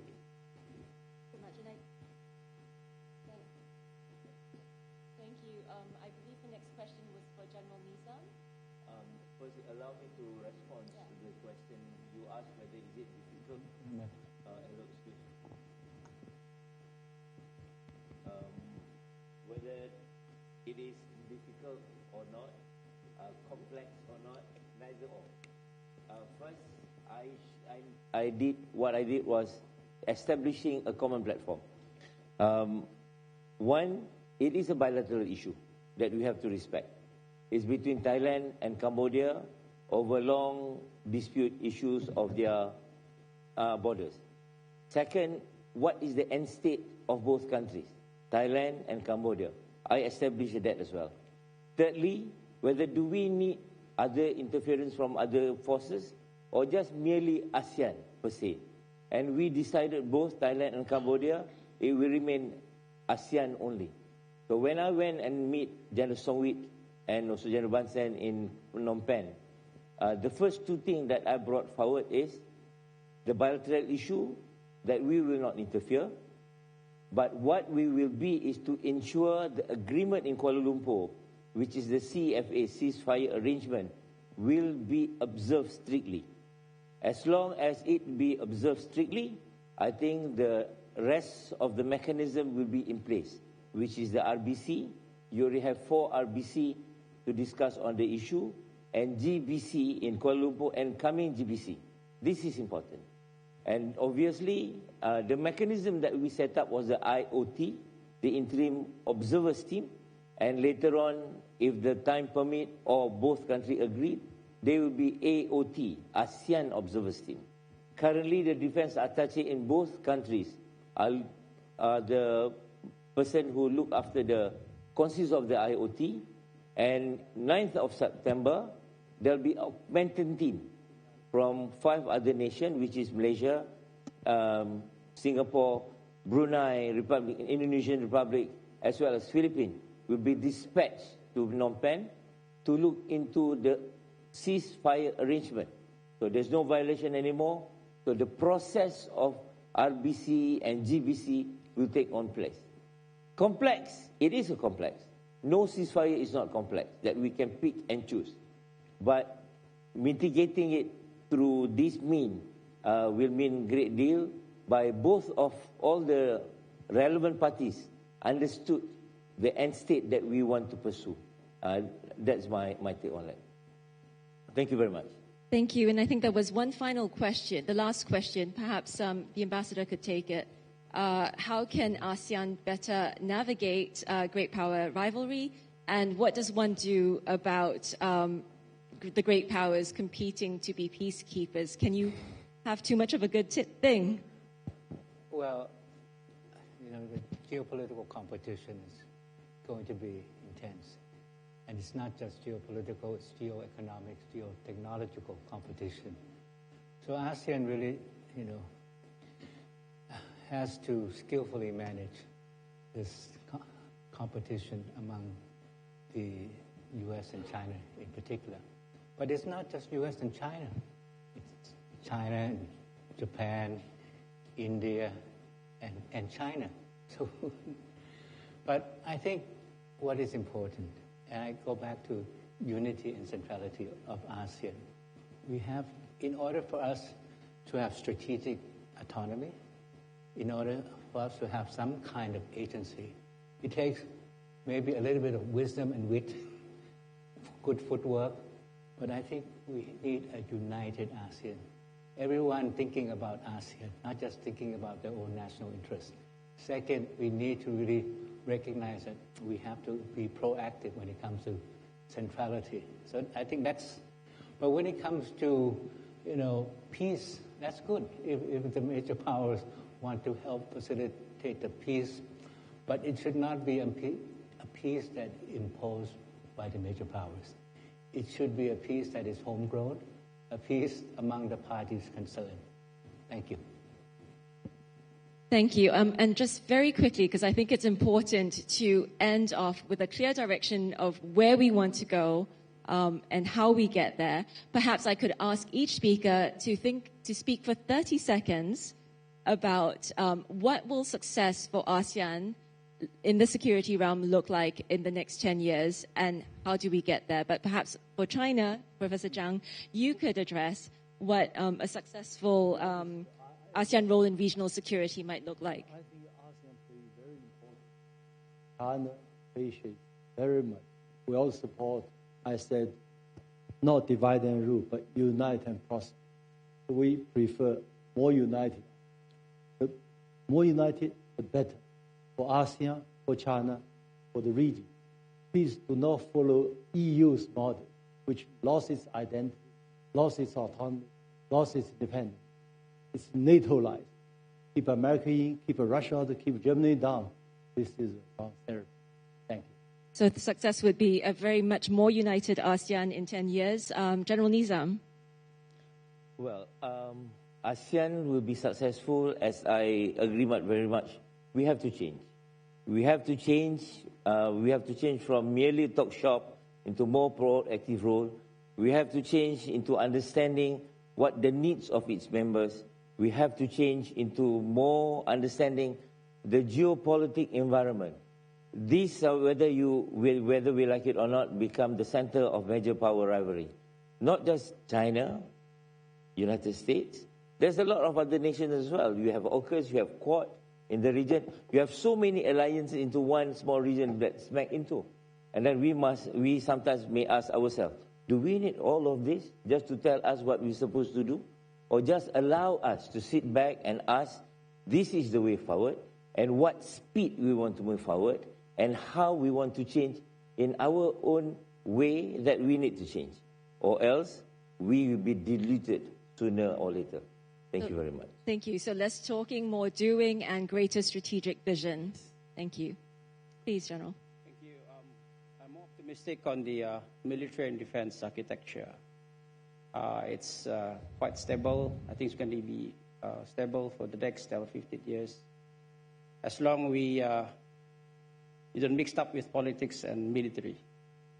At the moment, yes, it's interconnected. But as what we are now, we are very optimistic with all the platforms that we have, the initiatives that we have. We meet every year. As we speak last week, all the 10 ASEAN navies are in Pulau Pinang for exercises. Then our ship, Brunei ship, we have a exercise with Vietnam, going through exercise, navigation exercise. Our ship and the Vietnam ship, Navy, to Vietnam. And as we speak, they are sailing back to Brunei. So basically, that's platform interaction is very important for military architecture, and we hope to improve and strengthen. Thank you. So moving the military architecture from strength to strength and isolating military engagement from broader political developments. Finally, Ambassador. Well, I think probably ASEAN does matter and continue to matter. But we cannot be complacent. Definitely, we are a very successful regional organization, maintaining peace, stability, creating confidence, trust among the member states. But, our success was not all about all these structures that we created. It's about this sense of regionalism, a sense that we stick together or we hang separately. And that's why, and also regionalism means that we can be, I think, and it's been proven in the past that we can be greater than the sums of our parts. But this regionalism has to adapt, has to change, because the circumstances have changed, the challenges have changed, the world has changed. So ASEAN has to change. Thank you. Please join me in thanking our wonderful panelists, and thank you so much for your attention.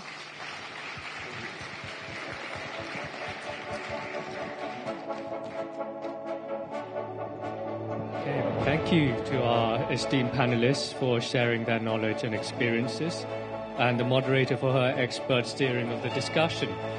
Ladies and gentlemen, we have now come to the conclusion of the second plenary session.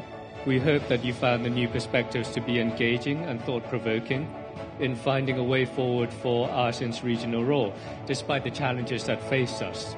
So we have discussed the role of international law as a tool to maintain peace, reforms of ASEAN insofar as it is possible to be more active in regional issues, and finally the role of dialogue as a way to resolve the current issues.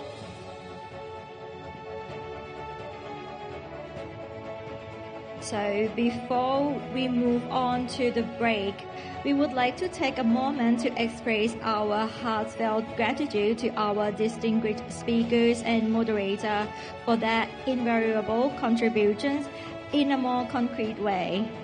To present tokens of our appreciation, I would now like to invite General Songwit Nunpakdi to the stage to present tokens of appreciation to our speakers, moderator. General Songwit Nunpakdi, please proceed to the stage, sir.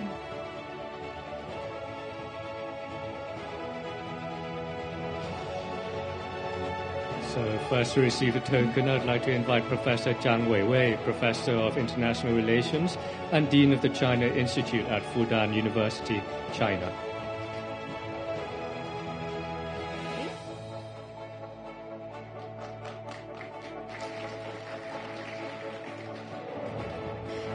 Next, I would like to invite General Nizam Jafar, Chief of Defence Force, Malaysia.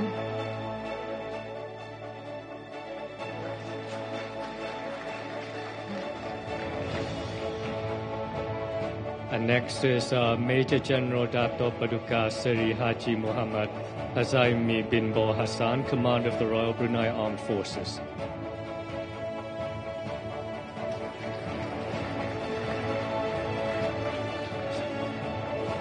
And next, His Excellency Ambassador Sihasak Phongketgao, former Vice Minister and Permanent Secretary of the Ministry of Foreign Affairs.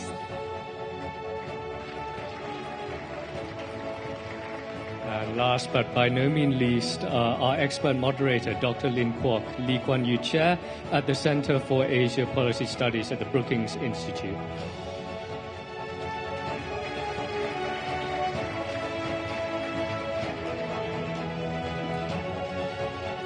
We would now like to invite all the panelists and the moderator to take a group photo on the stage. And General Pongtep as well, please.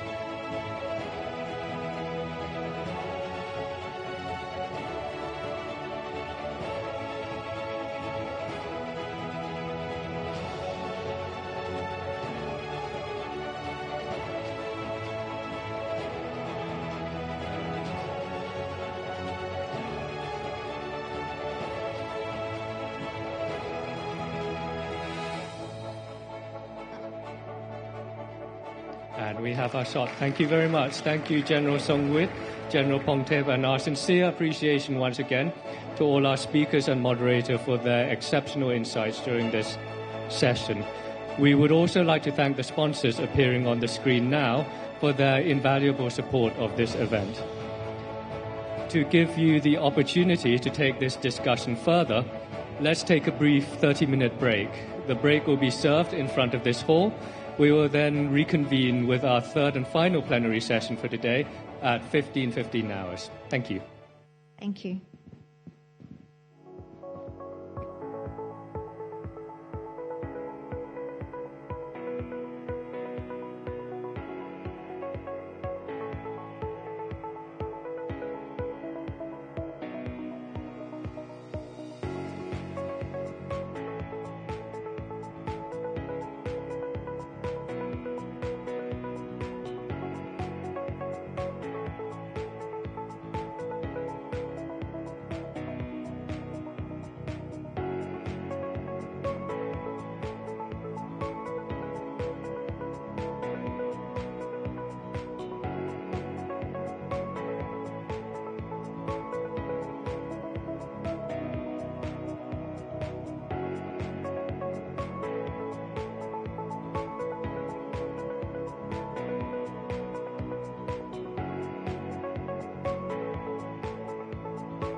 Your Excellencies, distinguished guests, ladies and gentlemen, we are now about to start today's third and final plenary session on towards a new security and peace paradigm, regional and global cooperation. So if you can kindly finish off your break, your coffee, and take your seats back in the hall, that would be greatly appreciated. ค่ะแขกผู้มีเกียรติทุกท่านค่ะก็ขอเชิญกลับเข้ามาในห้อง Plenary Session ของเรานะคะเพราะว่าอีกไม่กี่นาทีนะคะเราจะเริ่มในส่วนของ Plenary Session ที่3แล้วนะคะซึ่งเป็น Session สุดท้ายของวันนี้นะคะแต่ว่าพรุ่งนี้เราก็ยังมี Session Discussion ที่น่าสนใจอยู่อีกนะคะเพื่อไม่ให้เวลาล่วงเลยไปนะคะก็ขอให้ทุกท่านที่อยู่ด้านนอกนะคะหากได้ยินแล้วนะคะก็สามารถกลับเข้ามานั่งในห้องเพื่อที่จะเตรียมพร้อมกับเซสชั่นสุดท้ายของวันนี้ได้เลยค่ะซึ่งก็เป็นอีกเซสชั่นหนึ่งที่น่าสนใจนะคะแล้วก็คิดว่าน่าจะ wrap up นะคะในวันนี้นะคะในการ discussion กันตั้งแต่เช้านะคะมาจนถึงเซสชั่นสุดท้ายซึ่งก็น่าสนใจมากทีเดียวค่ะ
Your Excellencies, distinguished guests, ladies and gentlemen, welcome back to today's third and final plenary session. As geopolitics become increasingly multipolar, with great power rivalry manifesting in the form of intensive competition and natural resources, technological innovations, and the decoupling of supply chains. Is there still room for regional and indeed global cooperations? It is this emerging context that is the background behind this section's theme toward the new security and peace paradigm, regional and global cooperation. We are pleased to introduce the distinguished speakers who will lead us in the session's discussion. Our first speaker is Colonel Chris Wherry, Director of Strategic Plans at United States Indo-Pacific Command. Colonel Wherry is a graduate of Leh University, the University of Kansas, and the United States Army Command and General Staff College. An armor cavalry officer, Colonel Wherry has served in various capacities in the United States, Europe, and Asia, including 2 combat tours to Iraq and Afghanistan. Our second speaker is His Excellency Ambassador Laurent Anderson. Ambassador Anderson's diplomatic experience includes posting as Singapore's ambassador to Cambodia, Saudi Arabia, and Bahrain. His previous work includes work with ASEAN neighbors, security issues, technical assistance cooperations, and dialogue with the European Union, Australia, New Zealand, and the Pacific. He is currently a senior fellow at S. Rajaratnam School of International Studies, Nanyang Technological University, and the Singapore Ministry of Foreign Affairs Diplomatic Academy. Our fourth speaker is Mr. Marwan Makan Makar, currently the Asia Regional Correspondent for Nikkei Asia. Mr. Makan Makar has reported extensively on issues related to his home country of Sri Lanka, the Global South, as well as South Asia and Southeast Asia. He was also the former president of the Foreign Correspondents Club of Thailand. Our final speaker is Dr. Tang Xiaoman, Senior Fellow at the Regional Strategic and Political Studies Program, Institute of Southeast Asian Studies, Yusof Ishak, Institute, Singapore. Dr. Tang is a graduate of the National University of Malaysia's King's College, London, and Arizona State University. His research interests include major and middle power relations with Southeast Asia and ASEAN development, in political security community pillar, and multilateralism. Our moderator today is Dr. Natha Komonwatin, a graduate of Assumption University, Bangkok, and the London School of Economics. Dr. Natha has extensive journalistic experience, including stints at the BBC World Service, The Nation, and Thai PBS. She is currently the news director at The Standard. Please give a warm welcome to our panelists and moderator as they take the stage.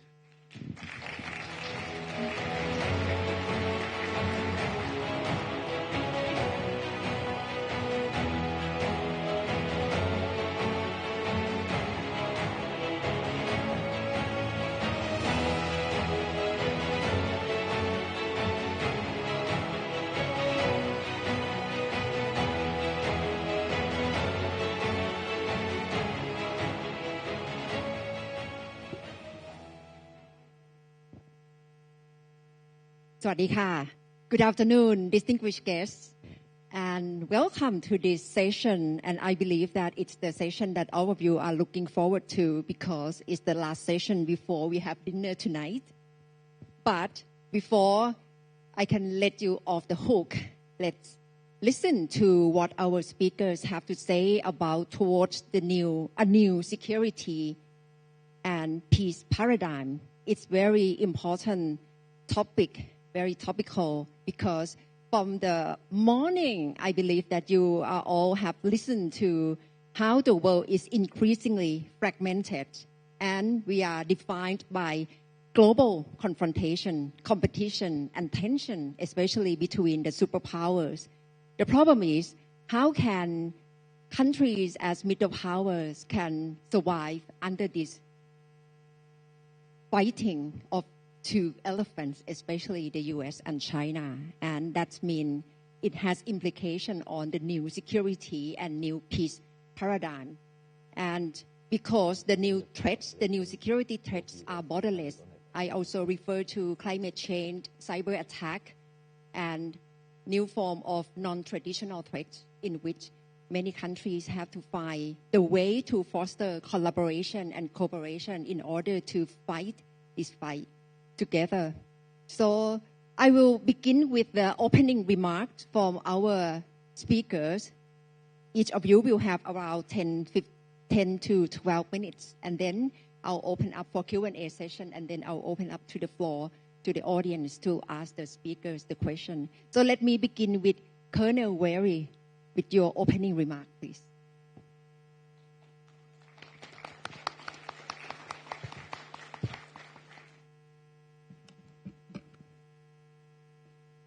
Well, good afternoon and hello. I'm Colonel Chris Weary, and I am the Chief of Strategy, Campaigning, Force Posture, Strategic Assessments, and a bunch of other portfolios at United States Indo-Pacific Command in Oahu, Hawaii. Living in Hawaii and working in Hawaii is very special, but I must admit that I do enjoy my trips to Southeast Asia. General Songwit, Bangkok and Thailand, continue to impress me every time I come here. Never disappoint. And thanks to the team here for the arrangement of this dialogue. I've been thinking ever since this morning's session about what Dr. Joseph Chin Young's remarks concerning U.S. grand strategy. And I hope, I don't think he's still in here, but I hope I can link up with him next month in Singapore when I'm at the RSIS for the senior officers course. But what I would tell him if he was here is, remember, I'm a military strategy guy, so don't lump me in with the grand strategy crew from Washington. I thought I'd talk about strategy and military strategy.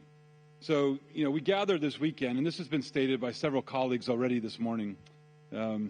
in a time where many colleagues have already stated, pivotal moment, the security landscape has shifted, and this demands that we evolve beyond traditional approaches and embrace this new paradigm or a different paradigm.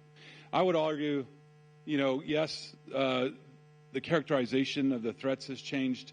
There are some things that are different and more complicated and more complex, but perhaps we just have to use existing mechanisms and enforce existing mechanisms and tactics and techniques and procedures and alliances and agreements to achieve, stability in those ever-changing characteristics across the strategic environment.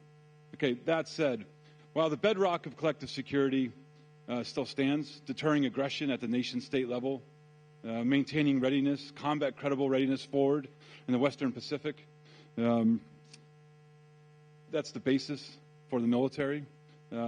We have complexities in the modern world, and this requires a more comprehensive and collaborative military strategy, particularly in the Indo-Pacific. We characterize the Indo-Pacific at Indo-Pacific Command as a very important and integral part of the globe. As you all know, it's a global engine. It's just not a region. It encompasses 65% of the world's oceans, 25% of its landmass, generates approximately 60% of global domestic product, and derives 2/3 of global economic growth. It also is home to 5 of the world's 8 nuclear powers and 7 of the 10 largest militaries. Its strategic importance cannot be overstated. And as Admiral Paparo likes to say, Indo-Pacific Command's responsibilities span from Bollywood to Hollywood and from polar bears to penguins. Just last week, General Songwit and my boss, Admiral Paparo, met with leaders from 29 nations at the 27th Indo-Pacific Chiefs of Defense Conference at the beautiful beach town of Hua Hin. There I heard quite clearly the unified message from the Chiefs of Defense. A few of them are here in the room today. That is, no single nation can unilaterally secure the region.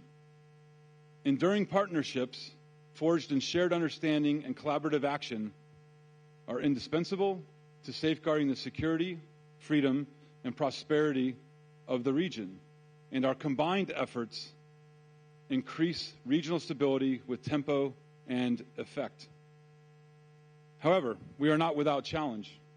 Concerningly, we observe actions in specific areas that suggest a potential escalation of regional tensions. The intricate web of interconnectedness between global actors adds further complexity, demanding our careful attention. Moreover, we stand at a technological inflection point. Rapid advancements in autonomous systems, artificial intelligence, quantum, additive manufacturing, hypersonics, and big data processing are reshaping this region and our world, presenting both unprecedented opportunities and potential threats to regional stability. And these technologies are changing the very nature of conflict. The character of collective security has expanded.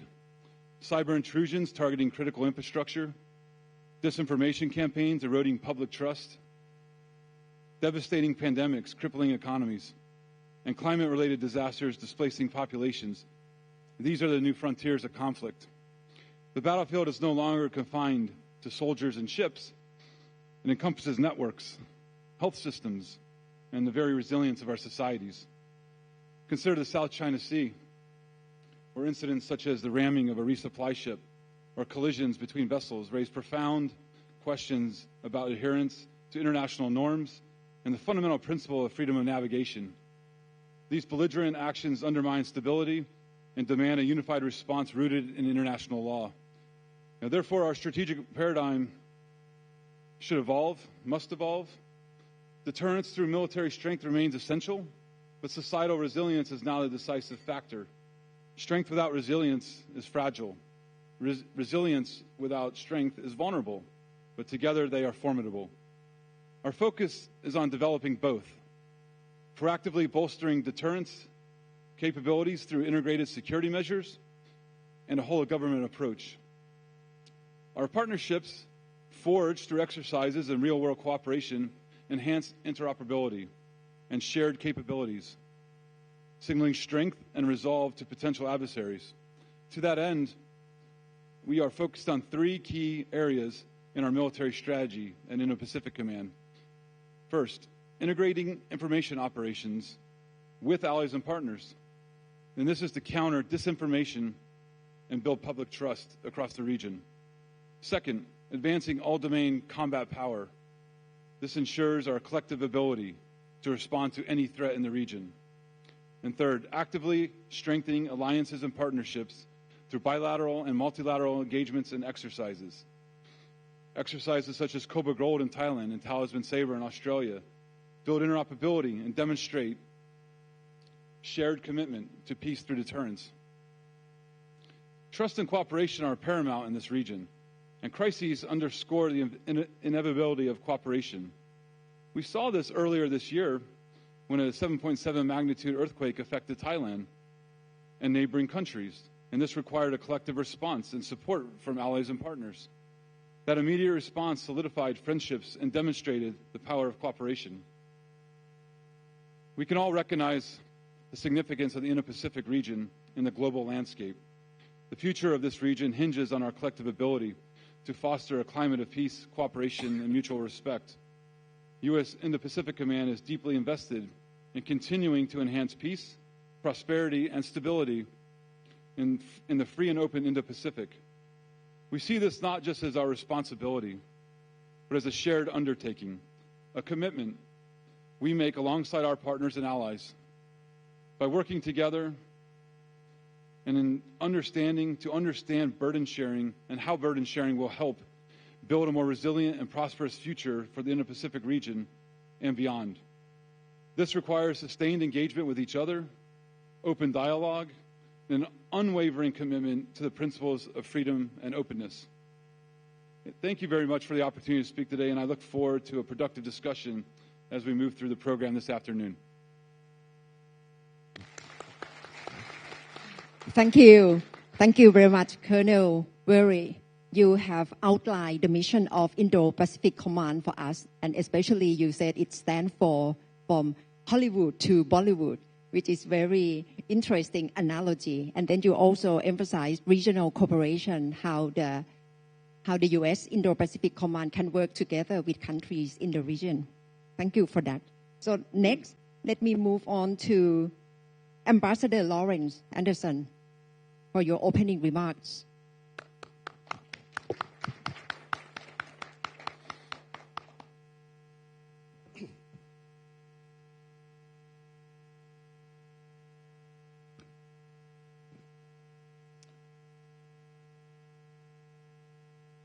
Well, good afternoon, everyone, distinguished delegates, fellow panelists, ladies and gentlemen. I'd like to start by first thanking the National Defense Studies Institute, NDSI, for inviting me to this prestigious conference. I think as most of the speakers today have said, we are living in troubled times. But this is not unique. Wars and conflict have been ever present throughout history. I'm a historian, even though Joseph there isn't. But the very fact is that after the Cold War ended, we in Southeast Asia were fortunate enough to enjoy a brief period of peace and prosperity. Now, however, we have returned to the historical norm. But when I make that statement, it's not to alarm people. It's more or less to recognize that conflicts, problems, and all that have always been present. But for a period of maybe 20 to 30 years, we enjoyed that brief period in which we were able to move forward and prosper. And we did that not in the absence of conflicts in the region or in the world. The Vietnam War was raging. Cambodia was invaded, and we had problems. But the picture was that ASEAN was able to navigate these problems and achieve peace, stability, and prosperity.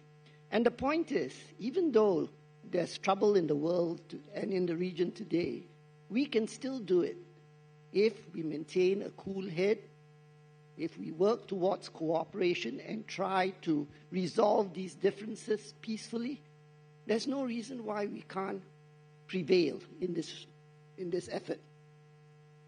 Now, from the ASEAN perspective, the single most important geopolitical issue confronting not just the Indo-Pacific, but the whole world is the strategic competition between the US and China.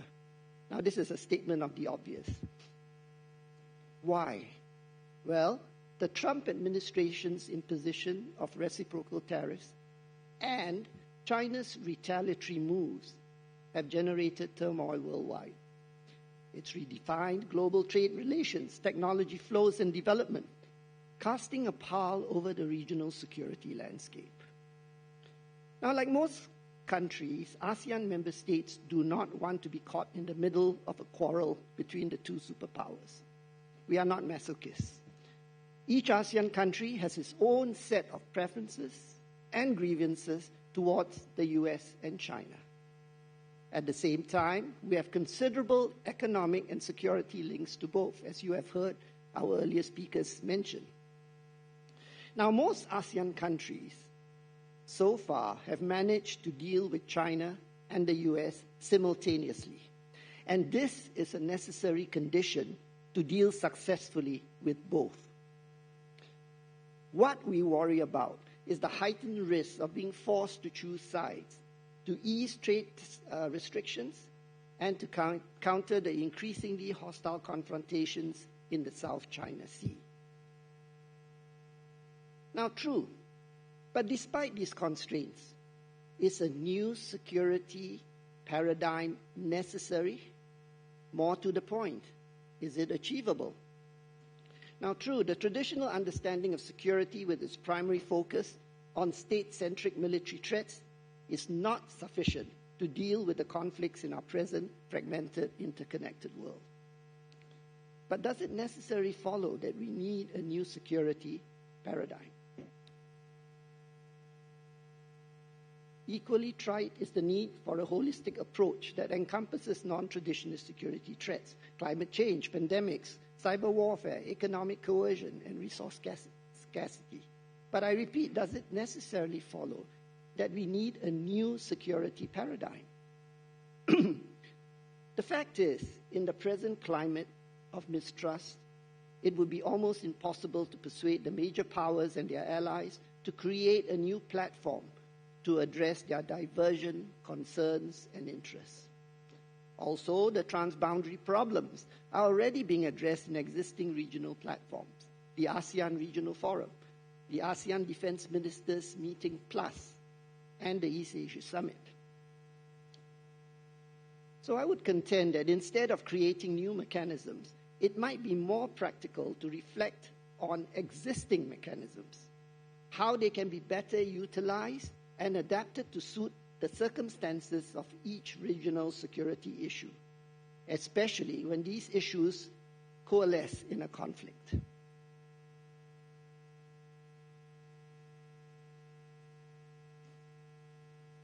Now, as several speakers have reflected, ASEAN's regional security platforms are not perfect.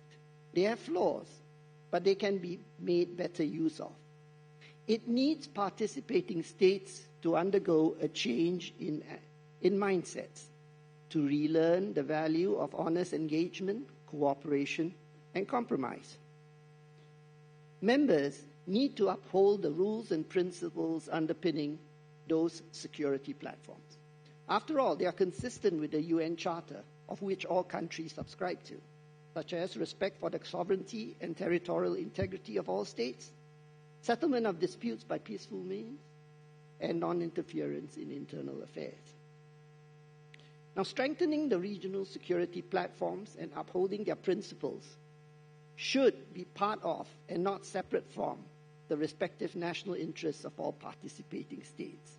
Let me repeat that, because this is his answer to what my good friend Sihasak mentioned earlier on.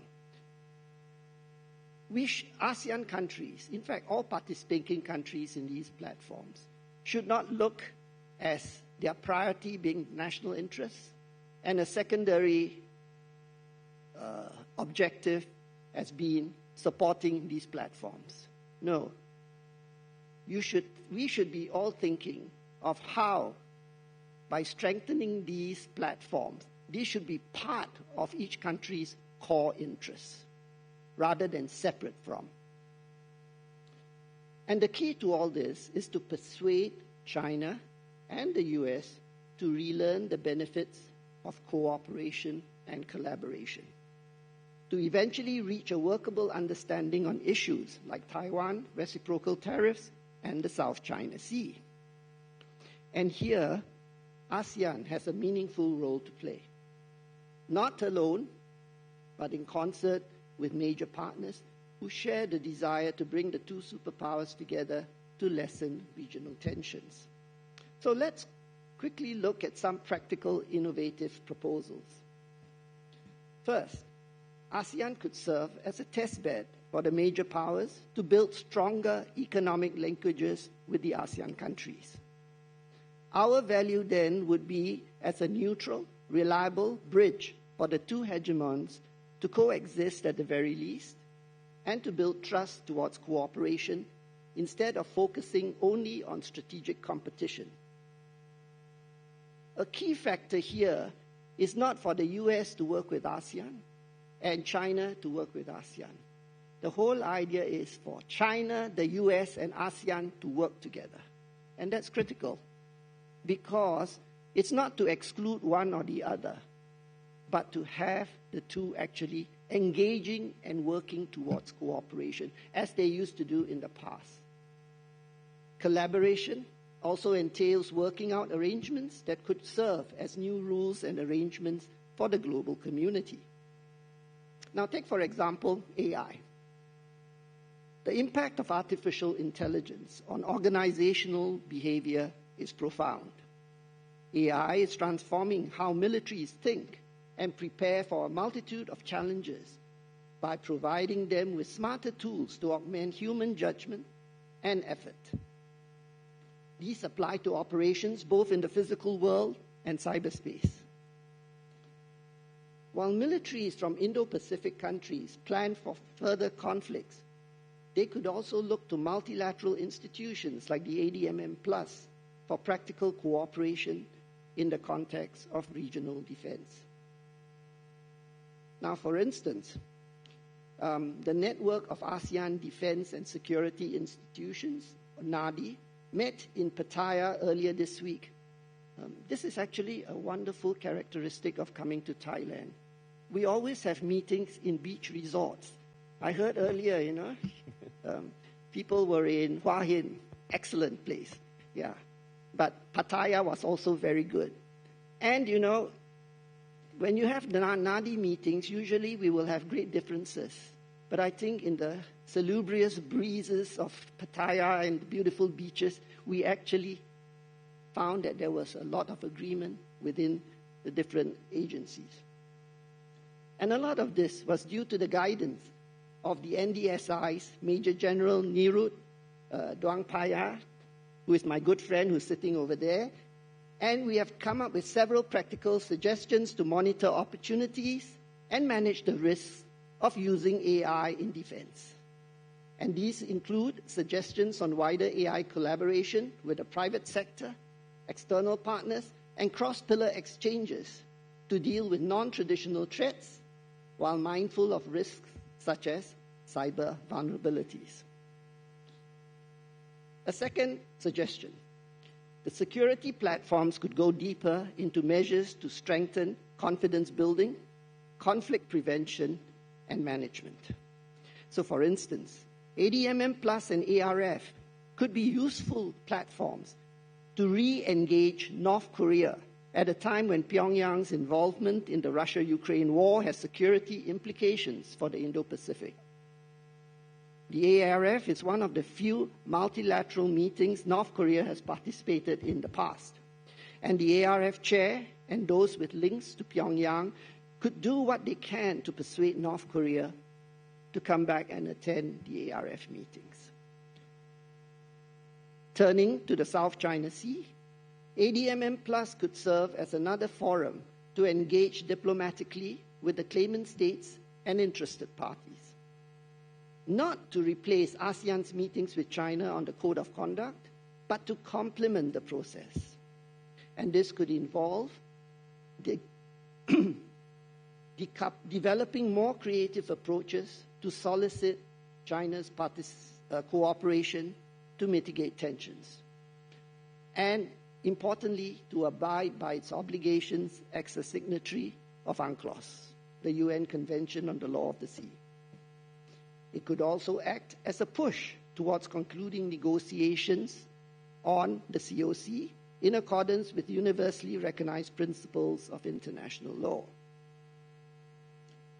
Now, a third proposal.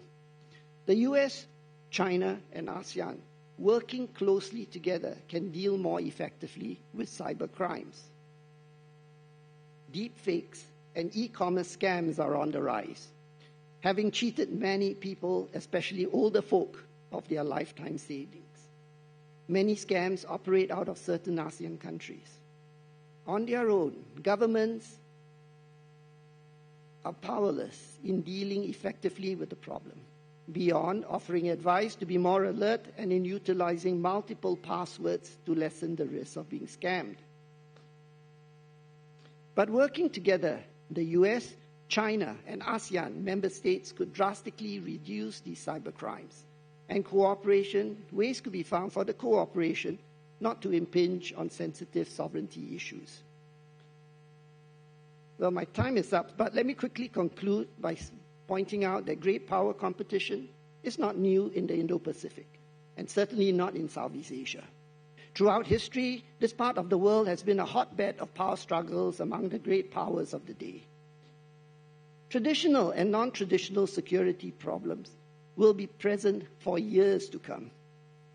But competition can exist with cooperation. There will be problems to overcome: trust, sharing of information, working together. But if we succeed, if ASEAN and its partners can persuade the US and China to collaborate on mutually beneficial initiatives, we could replicate another period of peace, stability, and prosperity for all. And this would truly add substance to the term ASEAN centrality. Thank you very much for your attention. Thank you.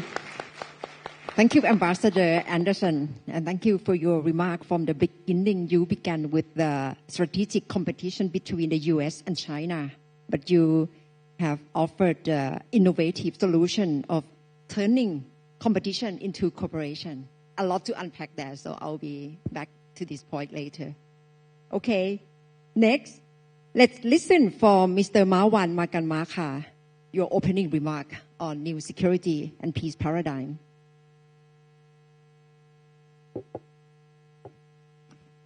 Thank you.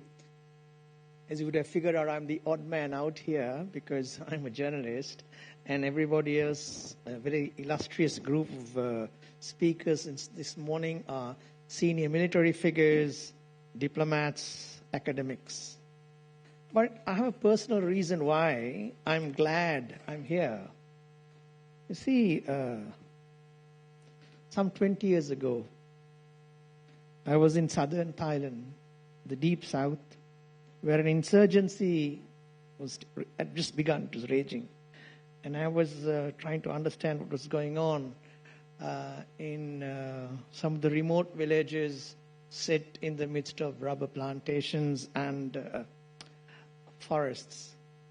And then suddenly there emerged in military fatigues a then very young Colonel Songwit Nungpakdi. And, you know, I was quite impressed at the way in which he explained at that time what Thailand's strategy was in responding to a security challenge that was an internal problem. And I'm quite glad I'm here because I followed his rather stellar career. And here we are at the end of his innings, to use a cricketing metaphor, as a serving member of the Thai military. So my presentation would be to look at things from clearly not an academic or diplomatic or a military person's point of view, but how we as journalists deal with these issues. To begin with, when one talks of non-traditional threats at border levels, it is important to draw distinction between the geographic terrain we are dealing with. Southeast Asia offers a clear example between mainland Southeast Asia and maritime Southeast Asia. And it is important to keep that distinction in mind when one talks of border challenges, simply because if you are an island country, you have the luxury of a sea as a buffer, which gives you some time to plan a strategy of potential non-traditional threats, even if it hits you. Whereas if you are like Thailand, which has to share borders with Myanmar, Laos, Cambodia, and Malaysia, or other mainland Southeast Asian countries, the time for response and the threat level is quite different and is much more immediate. If you look, just give an example of what Thailand had to face and how we in the media cover it. Because when I look at my coverage and when I look at the coverage of my other colleagues, when we talk about border issues, and in this case, non-traditional border issues, they often deal with countries that share borders. You rarely have a border problem with an island country. So it's important to distinguish between countries that are island nations that might have similar problems, like, say, transnational crime or narcotics or even health challenges, but they deal with it quite differently. Let me just take your attention to one part of mainland Southeast Asia I've been covering, and that is the Mekong River, which begins in China, that's where its headwaters are. It flows through Yunnan province and then flows out through Vietnam. And the lower Southeast Asian countries that share the Mekong waters include Myanmar, Laos, Cambodia, Thailand, and Vietnam. As a result of climate change, which is an emerging non-traditional security threat, the water flows of the Mekong keep changing. That has been compounded by the fact that you have dams that have been built on the mainland, the main trunk of the river. Most of these dams have been built in China. Now, often what you hear from the countries in the lower end of the Mekong is that when there's a dry season and the water levels drop, the millions of people who live on the banks of the Mekong River on either side in the countries that I mentioned invariably have a problem because of resource scarcity. And then there is, unfortunately, you have a mechanism called the Mekong River Commission that is supposed to deal with problems within these 5 countries at the lower end, but there's always political tension and especially concerns among local communities that share the river with China. In fact, I think one of the most telling insights a Thai environmental activist shared with me during one of these crises that was a non-traditional threat on the borders was the Mekong River is a shared river, she told me, and China should not turn it off or on as if it's their tap. These are the local sentiments that we as journalists encounter, and we need to shape our narratives not just based on what the capitals say or what policymakers say, but also how the public responds to. Similarly, look at the multi-billion-dollar narcotics trade and the profitable trade in illegal wildlife. The Mekong River, unfortunately, has become a highway for both these trades. I'm not going to elaborate more because I know there's a session tomorrow afternoon that is going to deal with it.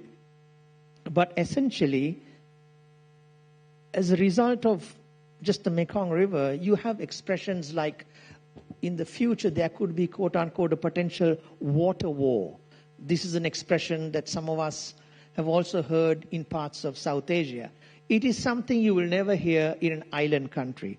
And that is the point I want to make, is when one talks of non-traditional security challenges, it's important to distinguish between mainland countries that have shared borders and island societies that have the luxury of the sea to serve as a buffer.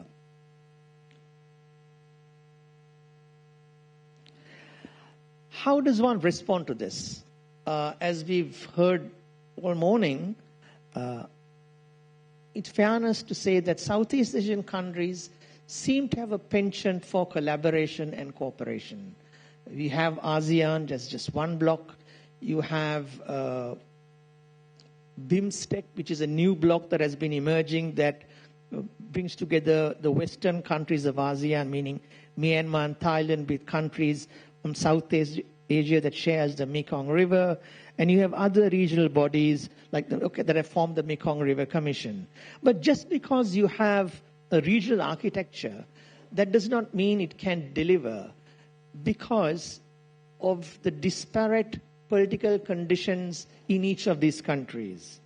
So on the surface, it might look good, but those of us as journalists who really cover what's going on the ground, really does it make sense? Find a different reality. Just look at Myanmar, which unfortunately is an example that has provided the contradiction in what the limits of what a regional architecture can be. About up to 15 years ago, one of the big non-traditional security challenges that a country like Thailand had to face was the spread of the HIV/AIDS pandemic. Thailand, by then, was receiving international accolades for leading the way in combating and controlling the HIV/AIDS pandemic through very progressive and very practical measures like condom use, campaigns to educate people. Whereas the neighbor to its west, Myanmar, the generals were in complete denial. They were in complete denial of this pandemic. And even those of us who were writing about it, were really aghast by the fact that the generals, the junta, was prepared to let their own people die rather than respond. But unfortunately, and this is the crux of the matter when it comes to these sort of non-traditional threats, is there's a spillover factor. They come across the border. And for Thailand, places like Mae Sot on the northwestern side became a frontline challenge, not in a traditional security sense, but in a non-traditional security sense. So this is why when you have political disparities in this region, sometimes, although they may sit around the table and agree to sign on the dotted line to ensure regional cooperation, the reality is quite different. And that is where the media comes in. And I'm glad that, at least somebody from my field is represented here, because at the end of the whole policymaking process, you need journalists, either when it begins and also when it ends. Because we are the ones who can hold up a mirror to government leaders, policymakers, military leaders, and the others to say, well, look, this is the reality on the ground. This is what we are hearing from people who we are writing about and who we are covering, which you may not hear or you may not be familiar with. Let me end by drawing from just a little example of one of the greatest heroes of English literature, Charles Dickens. Most of you might be familiar with his great works like Oliver Twist or A Tale of Two Cities, among others. But he was writing in 19th century England when London was a sewer. And Charles Dickens' journalism was equally significant in shaping public policy in the British Parliament, because one of the things he campaigned was the problem of child labor. So yes, we do fit in at some point in the policymaking process in trying to build a new regional architecture, because we are the ones who, at the end of the day, the press holds up a mirror to tell policymakers, well, you've got it, or you've not got it, and this is the ground reality. Thank you very much. Thank you. Thank you very much, Marwan, for giving us valuable picture from journalist experience, especially to let us hear reality on the ground in Mekong region. And you paint the different characters of mainland Southeast Asia in which it is not linked to the sea, and different character of country which are next to the sea, and that divide the reality of ASEAN. So for our last but not least speaker, let's listen to Dr. Tang Xiaomun, Senior Fellow at the IC Yusof Institute of Singapore.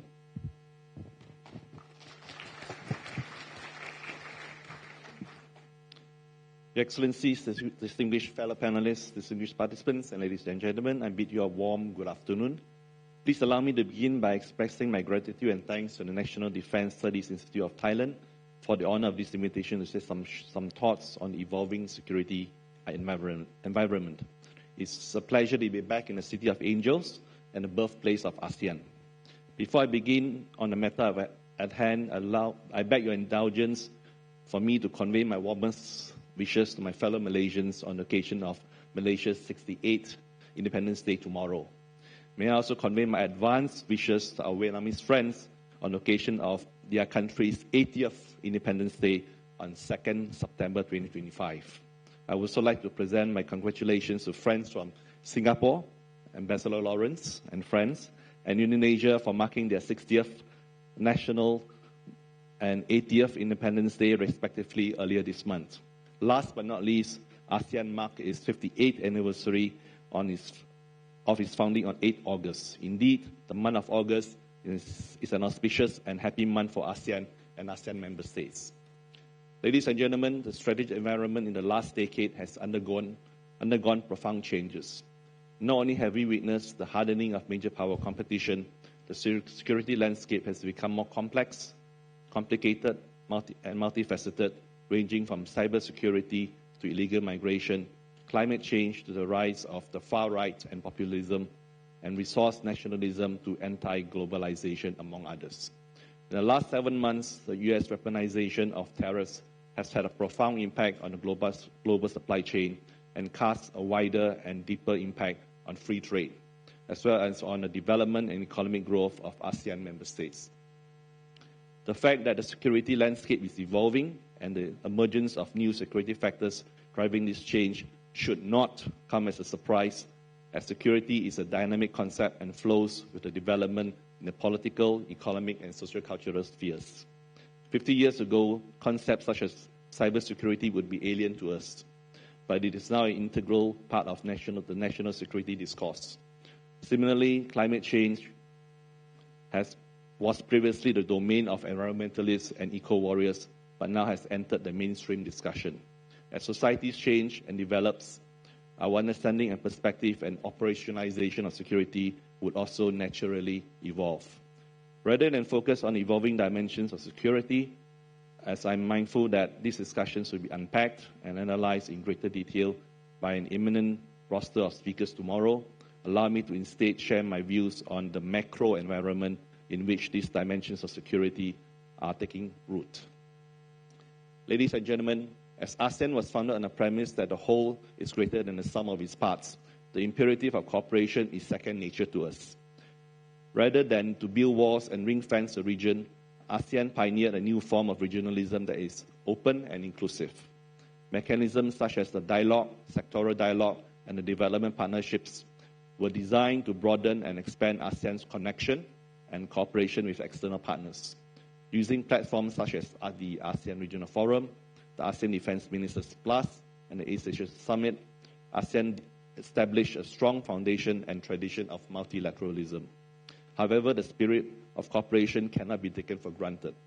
Multilateralism is under stress and being weighed down by the rise of unilateralism and transactional politics. The net result is the narrowing of the scope for cooperation. If we were to have any hope of making inroads to mega issues such as climate change, ASEAN needs to join hands with like-minded partners and affirm and strengthen a multilateral world order. Another critical ingredient of global cooperation is leadership. We have long relied on the U.S. leadership on a whole range of issues. As the world's preeminent power, U.S. leadership and support for climate change, global health, free trade, and humanitarian assistance has been indispensable. For communities living under the shadow of HIV/AIDS and other communicable diseases in Africa and Asia, the reduction and withdrawal of U.S. funding is a matter of life and death. In the same vein, the U.S. imposition of reciprocal tariffs has damaged the already fragile global free trade regime.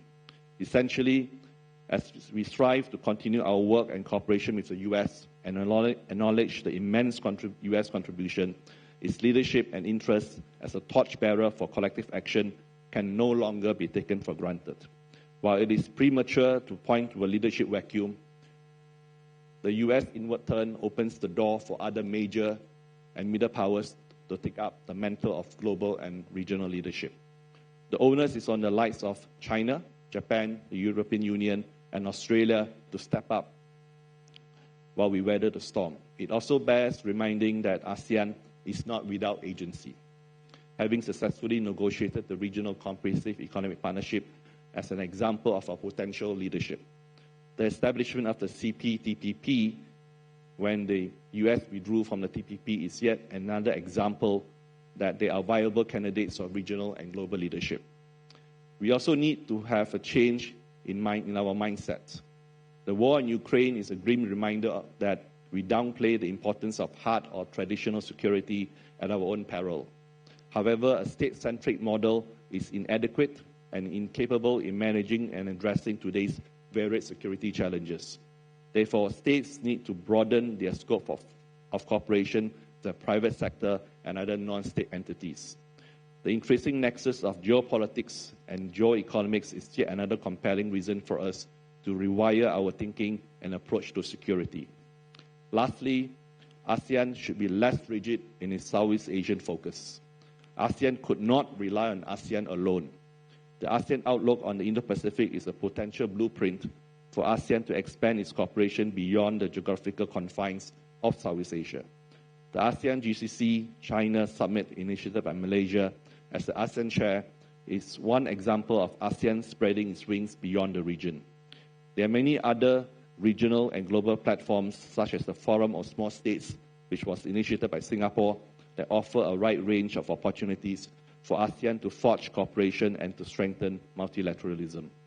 In short, as we strive to deepen regional cooperation and integration, ASEAN should also support existing and develop new pathways to look beyond Southeast Asia as a means to enhance our resilience, diversify our circle of friends and partners, and to strengthen our strategic economy. Rather than to conclude on a pessimistic note, I would like to underscore that despite the uncertain strategic environment and expansion of the security agenda, ASEAN is well placed to manage these uncertainties. It is during these uncertain times that dialogue and confidence building is indispensable. To paraphrase Winston Churchill, it's better to jaw than war.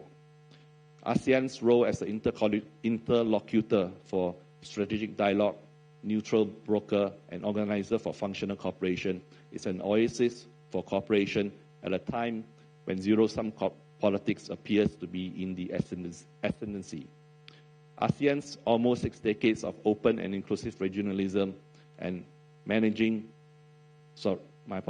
ASEAN's almost 6 decades of open and inclusive regionalism and integration will also stand us in good stead in adapting to the changes and managing negative externalities.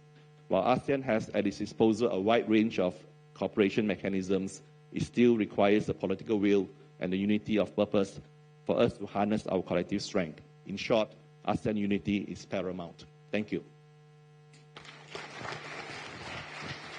Thank you, Dr. Tang, for your view on ASEAN. Especially you mentioned that ASEAN is not without agency, but ASEAN should be pushing forward in terms of regional cooperation and think about new path forward for new security and peace paradigm. So for our discussion, let me begin with you, Ambassador Anderson, because in your opening remark, you mentioned that the new paradigm won't work, but ASEAN should be focusing on existing paradigm. So you mentioned many platforms that ASEAN already has, like ASEAN Regional Forum, ARF, or other mechanism. So does it mean that you don't really believe in the power of ASEAN to take venture into new thing or new paradigm to cope with new challenges? I think it's a question of the definition. What do you know? If you manage to upgrade and work and bring in the necessary changes to this platform, that then in effect transform it security paradigm. You want to stretch the definition of word. But if you want, for example, to tell or get the great powers and everybody else to come together and say, well, the ASEAN platforms are not really working, and that therefore we need to create something new that all of us can agree on will look after our respective national interests, take into account our various concerns, and help to solve the problems that are affecting the region, not just Southeast Asia, but the Indo-Pacific, then I think that would be a much more difficult task, because I don't think you're going to get a consensus across the board given the current suspicions and mistrust. So in the absence of that, if you can't get a new security paradigm in place, and the current ones that are existing are still being utilized but not effective, then the best thing to do would be to try to improve the new ones.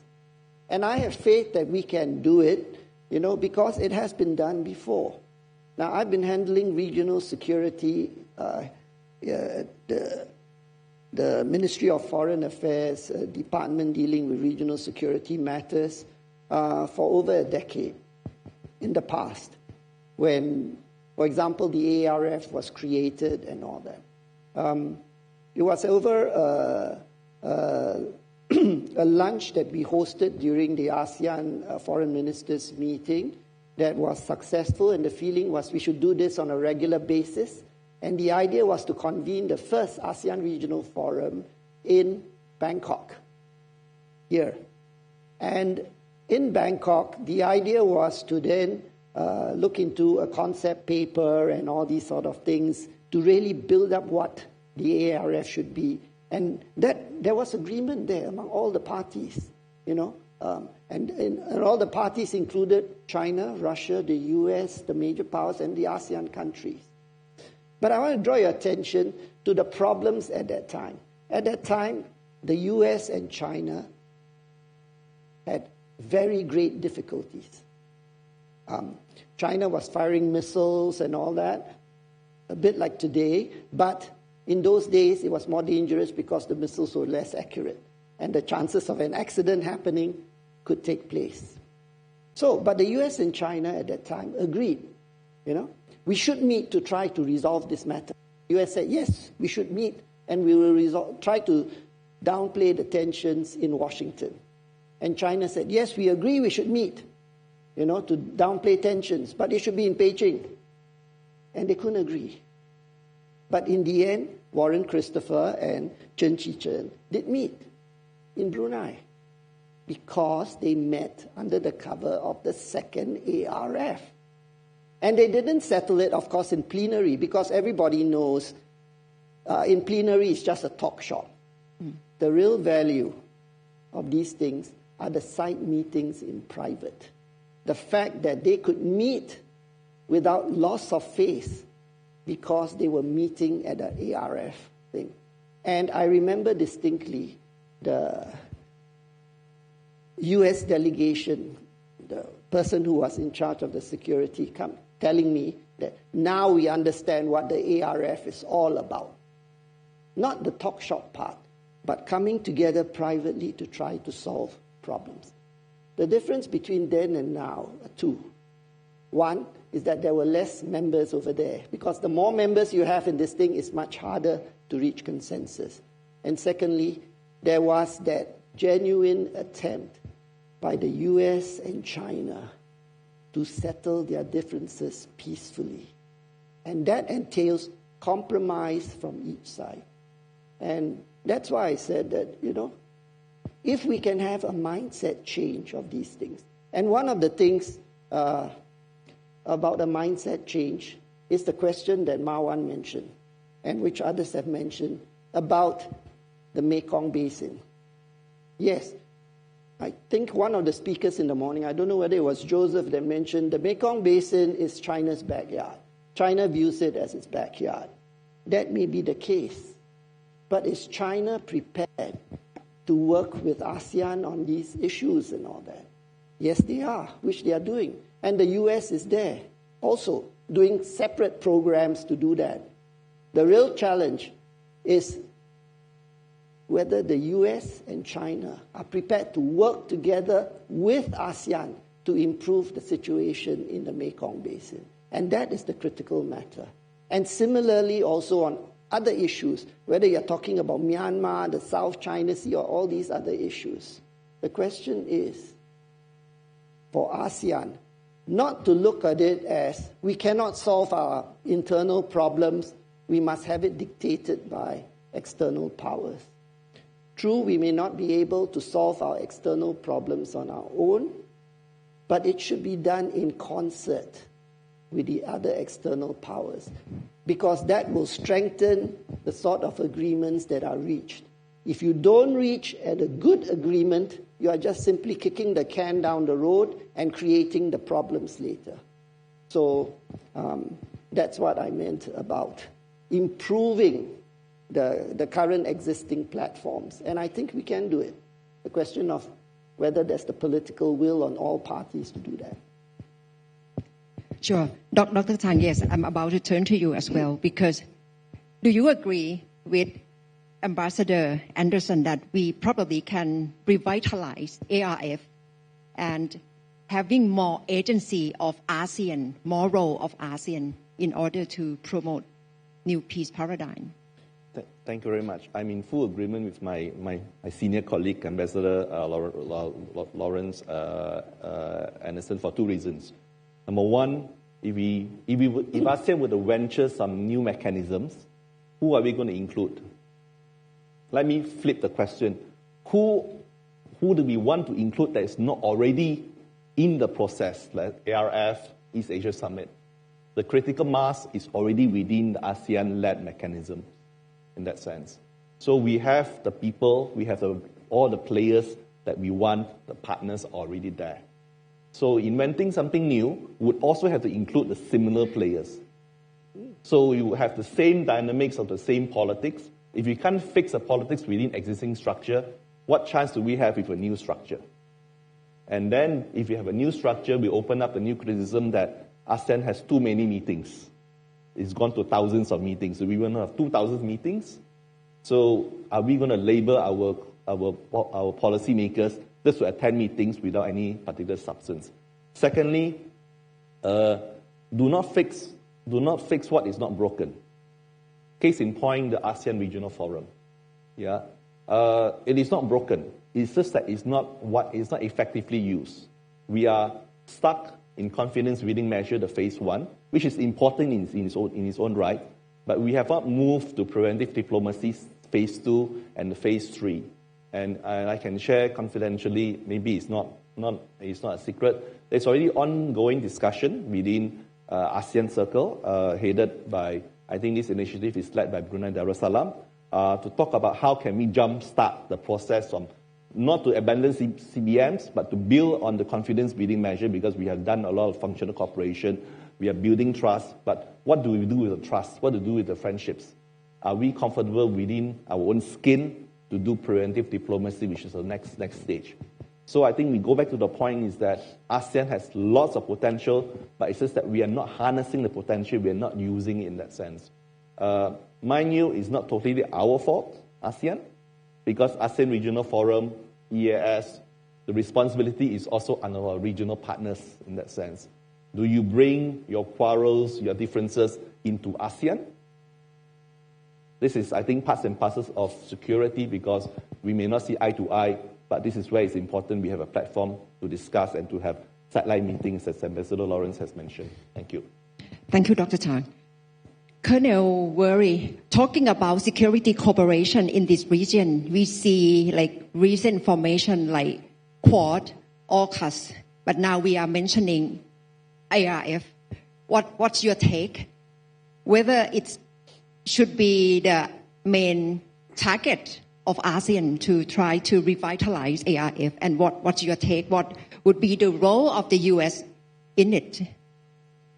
Because Ambassador Anderson mentioned a lot that strategic competition between the U.S. and China has to be lessened and turned to more dialogue, closer dialogue.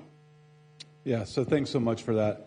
So I think one way to understand this whole plenary session that we're on, new security and peace paradigm, what does that mean? I think it's first understanding of it's multi-domains. So it's air, space, land, cyber, space, subsurface, and then it's the crossover into our societal critical infrastructure, energy, water, the networks that run our systems. That interconnectedness is this peace paradigm or this new paradigm that we're talking about. I think that's a constructive way to think about the environment that we're working in. And then when you start adding these variables like artificial intelligence, quantum, additive manufacturing and so forth, it's just another variable added into already complicated strategic environment. And so I think through the continued use of multilateral events like Quad, like AUKUS, like ASEAN, ADMM++, ASEAN+, the kind of list starts to go on. And then there's the more informal bilateral relationships between various nations in the region and multilateral engagements in the region. It's finding that common ground on one of those variables that leaders of those nations, both military and civilian, understand, hey, this is going to affect the overall security of the region or particularly of our specific nation. How are we going to work together to set conditions so that we are moving forward in a comprehensive, calculated, and responsible manner as we integrate those capabilities into our national apparatuses. So, going back to AI, there's a lot of energy right now with AI, a lot of excitement. All of our nations are using AI tools to integrate them into our staff processes, into our governmental processes, into our financial processes. But is the goodness that we think we're doing at the singular national level good for the nation next to us that we happen to be friends and partners with? So I bring it back to the utility of the multilateral environment. And I witnessed it last week at the Chief of Defense conferences when I saw multiple CHODs coming together to talk these very specific variables or portfolios. And usually the outcome is something along the lines of yes, we all agree AI must be integrated into our military activities. We must discuss more. Let us agree to meet more and discuss more. Because to say right now that we have the solution for any one of those cutting-edge technologies and how we will use it together in a shared manner to ensure continued peace and prosperity, I think would be foolish to make that statement right now. So, again, continued partnership on shared understanding of shared variables that we know are important to our continued growth as a collective security in the region.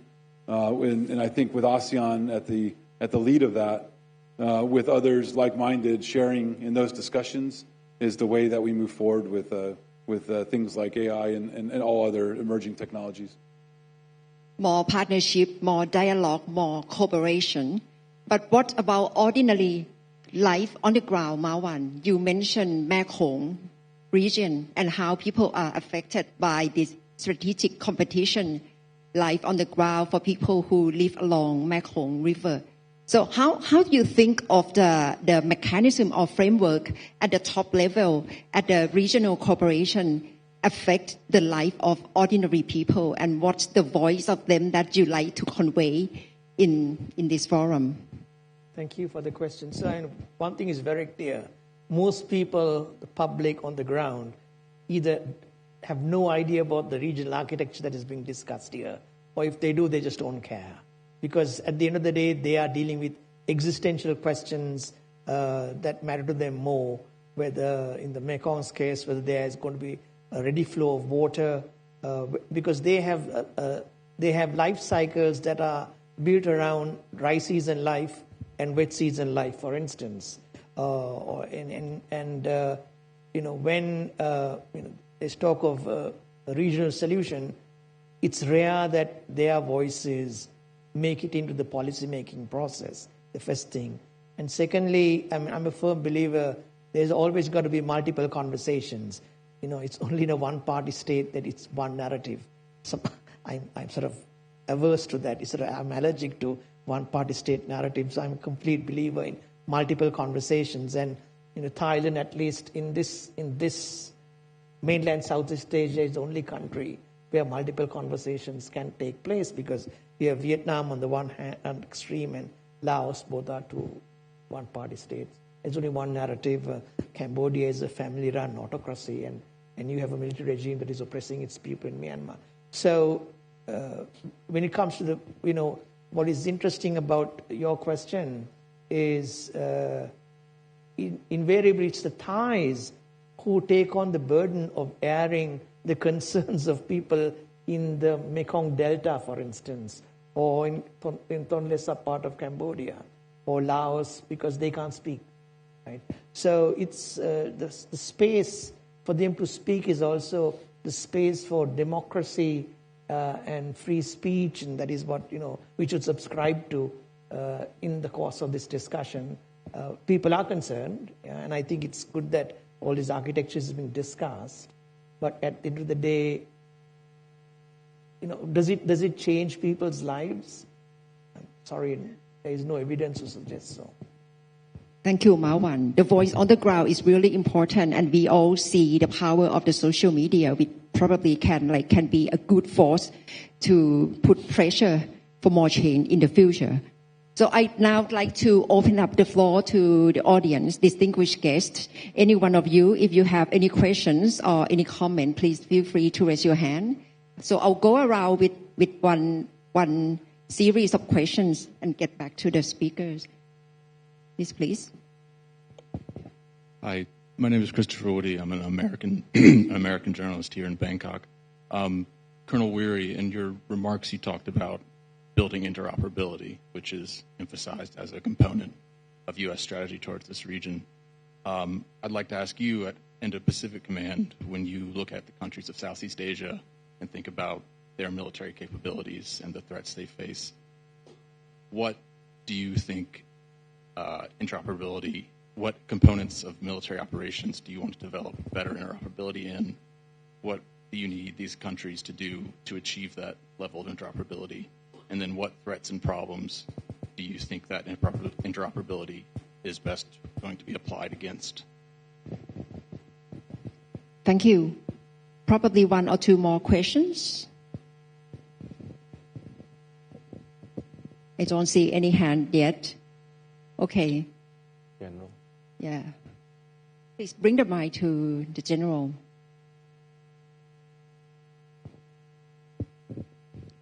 My question is to Ambassador Lawrence. Could you explain more in terms of ideas on you mentioned about the NDMM plus informal meeting, how it should be to expand it to military levels? So at the moment, the platform that we only have is ASEAN Chief of Defense Forces meeting. But at the NDMM plus, they have that plus. What's your thought on that? Thank you. Okay, let's get back to Colonel Weary first. Yeah, so thanks so much for the question. So I think how I would frame that is, we would look at it as at the start point as, continued peace comes through collective strength. And so when it comes to interoperability, I think the way to look at it is, and it's really hard to expand in a short, remarks clearly what is meant by interoperability, because you could take it on a whole spectrum from, complete interoperability for, combat operations, shoulder to shoulder, or you could look at it more broadly, interoperability at the national level to do other functions. I think the way if I can get to the answer to the question that you asked, is that we look at it in this way. Across the region, there's multiple allies and partners. We have mutual defense treaties with 5 of the nations in this region: Australia, New Zealand, Thailand, Philippines, and the Republic of Korea. And perhaps interoperability with those nations is different than other allies and partners in the region. But in the Pacific Command, I wouldn't say that we look at through the singular lens of warfighting as how you define interoperability. There's a term with the new Trump administration called burden sharing that's articulated by our political leaders as they traverse the world. And what that's getting after is not this idea of shedding responsibility for certain functions, and you do it now and I do less. It's more along the lines of everybody has something to provide. And being interoperable may not mean necessarily that your tank division can fight alongside a U.S. tank division. It may be more along the lines of, hey, wouldn't it be great if you could do the things that you're really good at, sea lines of communication control in this region of the Indian Ocean, while maybe U.S. Navy forces are focused on some other activity closer to the Taiwan Arc. Wouldn't it be great if you conduct refueling operations or aerial refueling operations, to take the load off of our aerial refueling fleet as we conduct operations in support of humanitarian assistance based on a typhoon that just happened? So becoming interoperable is along a spectrum of military operations, from sustainment to information sharing to information operations to cyber operations, and it goes all the way actually to the kinetic, the ability to conduct kinetic fires. And I would probably say that's the least area that we need to focus on right now when there's so many other variables in competition that challenge us every day. The other piece I would add to this is there's challenges, of course, and these challenges come out in forums, the multilateral forums that we've talked about. They come out in individual meetings between Commander in the Pacific Command and the Chiefs of Defense that visit Hawaii, or Admiral Paparo goes to visit them. Or it comes out at my level when I visit all the nations of the region and talk to the Ministries of Defense and the militaries of these nations. And it could be something as simple as, how do we talk to each other via email in a secure fashion? We have challenges at echelon, from national level policy all the way down to our computer networks and our ability to just exchange emails in a classified fashion so we can coordinate operations to save people or help people that are in despair because of some kind of environmental tragedy. So, yes, there are challenges. They're being addressed by all of our nations working together. Forums such as this, Quad, Squad, ADMM Plus, ASEAN Plus, AUKUS, CHOD's conference, and so forth, help to elevate those issues so that national leaders are aware, and then we can put plans in place to correct them and to fix them. And then we exercise that through the 120 plus exercises that Indo-Pacific Command conducts with like-minded allies and partners throughout the region. These types of interoperability issues will be challenged at those exercises, and then we'll learn from that evolution, and then we'll get better for the next time. And that's the approach that we're taking throughout the region, again, across all domains, all weather, at all times. So I hope that answers the question for you. Thank you, Colonel. And next question to you, Ambassador Yes, Anderson. But I must apologize. I didn't quite catch what your question was. It's about ADMM Plus. Yes, about the ADMM Plus. How do we expand it, the informal meeting that you proposed to the ADMM informal to ADMM Plus informal? Yeah, there's a ADMM Plus existing. Yes. With other nation plus informal meeting. But what do you think of ACDFM Plus at military level? Well, if you want, this would be up. What's to your the, thoughts on it? Yeah. This would be up to the membership of the ADMM and ADMM Plus to decide how they want to bring in new people, whether they want to bring in new members, or maybe when they discuss particular issues or concerns that they might get the benefit of hearing external parties coming in. And it need not be an external party in terms of a country or a government. It could be experts or other things depending on the issue that they want to do. But it would be up to the membership to decide. It would be up to ASEAN to decide because the whole idea about ASEAN centrality is not that ASEAN dictates everything, but it means that ASEAN offers that sort of environment whereby we are not taking sides, that we recognize that it should be inclusive, because if you are dealing with major issues, especially non-traditional security issues, this beyond the ability of any single country or small group of countries to solve. It needs everybody's participation, and it's important for everybody to participate because you have to have buy-in. If you don't participate, then what is the incentive of you saying that I should follow agreements that are dictated by others? So I hope this answers your question, that it will be up to the participants of the ADMM Plus to decide whether they want to admit new members, whether they want to bring in external parties or external experts to discuss the matter. You know, for me, I think what you have to do should be something that you all agree on, and it's something that you all are comfortable with, and to work towards issues. But if I can sidetrack on an earlier point or so that was made, and that was the question that about, I think, Suman, you made the point about ASEAN should embrace and engage other parties and all that beyond the Indo-Pacific region. I am saying that, yes, but we must also be aware that the whole idea of ASEAN and its regional security platforms is to look at the region, that is the Indo-Pacific. Say if you want to involve, say, BRICS or other countries, you cannot assume that, oh, BRICS wants to join us because they want to talk about how BRICS can contribute to regional, to the Indo-Pacific. We have to then be prepared to engage in issues that would benefit the various BRICS countries. And that to me means diluting the interests of the Indo-Pacific countries to look into other areas and all that, where is that really in our interest when we can't even solve the issues of our region, that we want to look in beyond those areas. So, yeah. Okay. Thank you very much, Ambassador Anderson.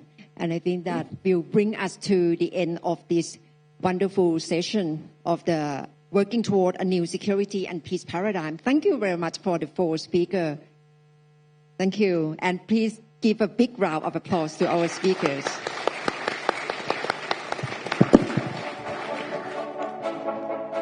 So thank you once again to our distinguished panelists for sharing their knowledge, experiences and insight, as well as the moderator for her masterful guidance of the discussion. Ladies and gentlemen, we have now come to the conclusion of the 3rd and final plenary session. We hope that you found the new perspectives to be engaging and inspiring in finding ways to deal with the current regional paradigm shifts, including superpower competition and the current technological inflection point, particularly the benefits and negative impacts of AI and quantum computing, the return of nationalism, and the breakdown of previously globalized supply chains. Solutions may include the creative use of existing forums, including the use of side meetings, as well as reaping the fruits of broadened cooperation, particularly in tackling new challenges such as transnational cybercrime. So before we conclude today's plenary sessions, we would like to take a moment to express our heartfelt gratitude to our distinguished speakers and moderator for their invaluable contributions in a more concrete way. To present token of our appreciation, I would now like to invite General Ukrit Buntanun, Deputy Chief of Defense Forces, to the stage to present tokens of appreciation to our speakers and moderator.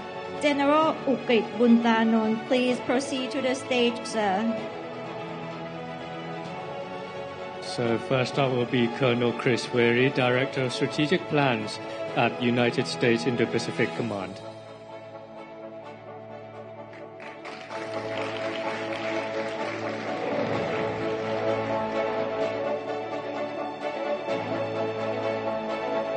Next will be His Excellency Ambassador Lawrence Anderson, the Singapore Ministry of Foreign Affairs Diplomatic Academy.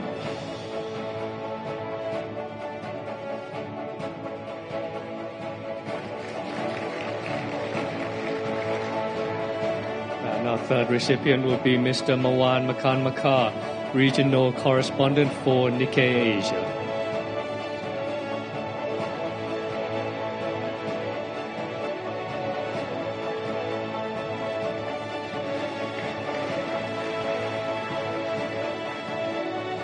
Next will be Dr. Tang Xiaoman, Senior Fellow at the Regional Strategic and Political Study Programs, Yusof Ishak Institute, Singapore.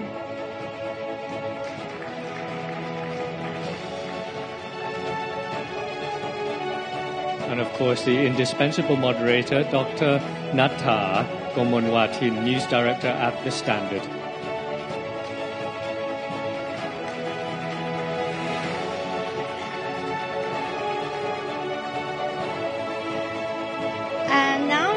To invite the panelists and moderator to take a group photo on the stage.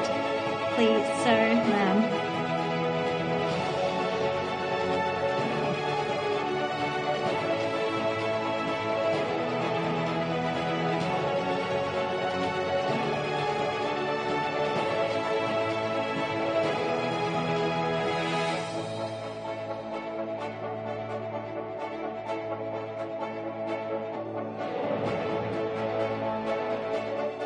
Thank you, General Ukrit, and our sincere gratitude once again to all our speakers and moderator for their exceptional insights during this session.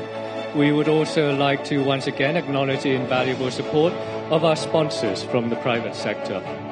Ladies and gentlemen, this concludes the intellectual activities for today. The official dinner hosted by General Songwit Unpakdi, Chief of Defense Forces, will begin in this hall at 1825 hours, with doors opening at 1800 hours. This event is by invitation only, so for those of you with personal belongings, please do not leave any personal belongings in this room, as this room will be transformed into a dining room. Whilst you are waiting for the formal dinner at 1800, free refreshments will be available at Crystal Hall A next door. For the rest of our esteemed guests, we invite you to relax and enjoy the unparalleled delights of Bangkok's shopping and dining district. If you require guidance in this matter, please do not hesitate to ask any of our staff for recommendations. So that's it for today, ladies and gentlemen. Thank you for your kind attention. Merci beaucoup pour votre attention.